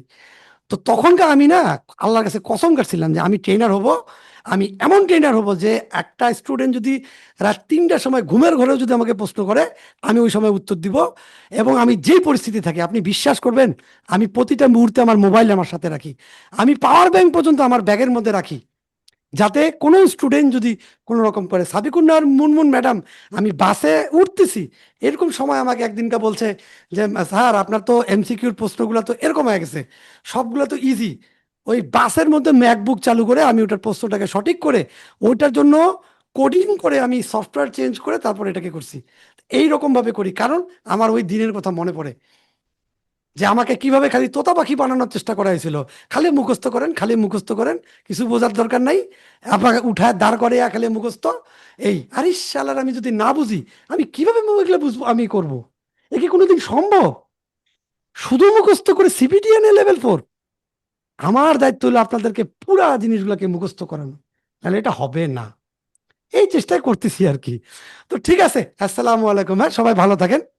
স্যার আপনিও ভালো থাকবেন স্যার, আচ্ছা, আর আমার জন্য দোয়া দোয়া করবেন করবেন। হ্যাঁ, আমি আমাদের যদি জন্য। এরকম জি স্যার, আমরাও দোয়া করবো। আল্লাহ যেন আমাকে এরকম একটা অবস্থানে রাখে যে আমি যাতে একটা মানুষের জন্য ফ্রি আসেও এরকম একটা সেশন নিতে পারি। আল্লাহ যেন আমাকে অন্তত পক্ষে এরকম কোনোদিন না করে দেয় যে ধর ও তো আমার স্টুডেন্ট না, ও যাক, ওকে আমি মানে কথাই বললাম না, বা ওর সাথে আমি কোনো রকম পরামর্শই দিলাম না। আল্লাহ যেন ওইরকম দিনটা আমার জন্য কোনোদিন না নিয়ে আসে। ঠিক আছে তাহলে, হ্যাঁ। জি, আসসালামু আলাইকুম স্যার। ওয়ালাইকুম সালাম ওয়া ওয়ালাইকুম রাহমাতুল্লাহি ওয়া বারাকাতুহু। ধন্যবাদ স্যার। ডেজি ম্যাডাম, আসসালামু আলাইকুম। হৃদয়ের গভীর থেকে আপনার প্রতি অফুরন্ত দোয়া এবং ভালোবাসা। জি, ওকে। জি স্যার, আসসালামু আলাইকুম। হ্যাঁ, ওকে, ধন্যবাদ। স্যার, জি, জি আসসালামু আলাইকুম স্যার, আপনি তো চলে আচ্ছা যাচ্ছেন, আমি অনেকক্ষণ ধরে একটা কথা বলতে চাচ্ছিলাম, আসলে বলতে পারছিলাম না। আচ্ছা। জি, সেটা হলো স্যার, আমি আজকে ফার্স্ট জয়েন করছি আপনার এই সেশনে। তো হুম। আমি একটু জানতে চাচ্ছিলাম, আমি স্যার আপনাকে টেক্সট করছিলাম যে আমার তো আমি অনার্সটা কমপ্লিট হয়নি, তো উন্মুক্ততে ভর্তি হচ্ছি। তো সেক্ষেত্রে স্যার কি আমি এখনই, আমি যদি সিবিটি এর যে কোর্সটা এটা করা আমার জন্য কি বেটার হবে, নাকি আমি টাইম নিব না স্যার? ম্যাডাম, আপনাকে আগে স্কিল পার্ট করতে হবে। স্কিল পার্টটা আচ্ছা, কমপ্লিট হওয়ার পরে তারপরে আপনি করতে পারবেন। আপনি কি কোনো স্কিল পার্ট করছেন? জি জি স্যার, জি স্যার, আমার হচ্ছে ডিজিটাল মার্কেটিং এ স্যার লেভেল 3 কমপ্লিট করা, তাইলে তো মানে কোনো আমি। কথাই নাই। জি আপনার স্যার। তো কোনো কারণই নাই যে আপনি করতে পারবেন না। 100% করতে পারবেন। আপনি আমাকে হোয়াটসঅ্যাপে নক দেন, আর আমি সব থেকে বেস্ট হয় যে এই যে ইউটিউব চ্যানেলগুলোকে আপনি ফলো করেন, এখানে প্রচুর জি স্যার। তথ্য পারবেন। আর তারপরে যে কোনো একটা ব্যাচে আপনি অ্যাড হয়ে গেলেন, ইনশাল্লাহ করতে জি পারবেন। স্যার, জি স্যার, আমি আপনাকে হচ্ছে নক দিয়েছিলাম হোয়াটসঅ্যাপে নক আপনি। দেন, জি, তাহলেই জি হবে। ওকে, আচ্ছা আচ্ছা, এখন করলে বরং ভালো হবে, কারণ রানিং স্টুডেন্ট তো। এই তো, হ্যাঁ। ভর্তি হয়ে যান আপু, ভর্তি হুম। হয়ে যান। আপু আসলে আমি রানিং স্টুডেন্ট না, কারণ হচ্ছে আমি গ্যাপ। সমস্যা নেই, আমরা আছি, সমস্যা নেই, একদম কোনো সমস্যা হবে না। আচ্ছা, আর ধন্যবাদ। আরেকটা আর জিনিস মানে আমি স্যারের বলতে মতো মেন্টর পাওয়া অনেক ভাগ্য আসলে। আর একটা জিনিস আমি বলতেই ভুলে গেছি, একটা সুসংবাদ আপনাদের জন্য। একজন মানে আমার এক স্টুডেন্ট আছে, ওকে অনেকে চেনে মনে হয় আর কি, মতিউর রহমান। ঠিক আছে, ওকে আমি নিয়োগ দিচ্ছি এই কারণেই, শুধু এভিডেন্সের ব্যাপারটুকু নিয়ে ও দেখবে। আমি তো দেখবই, পাশাপাশি ও দেখবে। তাহলে আমার খাটনিটা কম হবে। আর যাতে কেউ আমাকে গালি না দিতে পারে যে স্যার আপনাকে আমি এভিডেন্স পাঠাইছিলাম, আপনি চেক। জীবনেও মাফ করবো না। আচ্ছা, আমি আমি আপনাকে গিয়ে আমি ঢাকায় গিয়ে আইসক্রিম খাওয়াবো কয়েকদিনের মধ্যে, থামেন, যাতে আপনি শোনেন খবর স্যার, পাবেন। এই যে আপনার যদি অন্য কোনো অকুপেশনের এভিডেন্স লাগে আমাকে বলেন, আমি দিয়ে দিব। তাও প্লিজ আপনি সব স্টুডেন্টের জন্য এটার ব্যবস্থা করেন। এইটার জন্য আমি নিয়োগ করতেছি এমন একজন ব্যক্তিকে যাকে আপনি কল্পনা করতে পারবেন না সে কি লেভেলের, ঠিক জি আছে? স্যার। ও অন্য ওইটা লেভেলের, একদম অন্য লেভেলের। আর আর মানে আমি মানে ছোট্ট একটু টিম তো করাই লাগবে।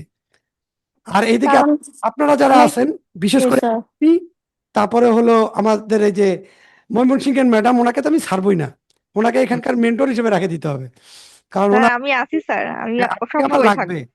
হ্যাঁ আপনি থাকবেন, কারণ আপনার এই এক্সপিরিয়েন্স এটাকে আমি চাই থাক, আপনি প্রতিটা ব্যাচেই থাকবেন, ঠিক আছে? ভাই সিবিটিএ পাস করাটা বড় কথা না, বোঝাটা বড় কথা। জি স্যার, ও, সেটাই আমি বুঝাই স্যার। আমি পাশ হ্যাঁ, করিনি, বাট আমি অনেক জানি স্যার। হ্যাঁ আপুর কি রিটেন বাকি শুধু না? জি, অনলি রিটেন। হুম, আচ্ছা। ওকে, আল্লাহ হাফেজ, ভালো থাকেন তাহলে। হ্যাঁ, আল্লাহ জি হাফেজ স্যার, স্যার। আসসালামু আসসালামু আলাইকুম। আলাইকুম। ওয়ালাইকুম আসসালাম।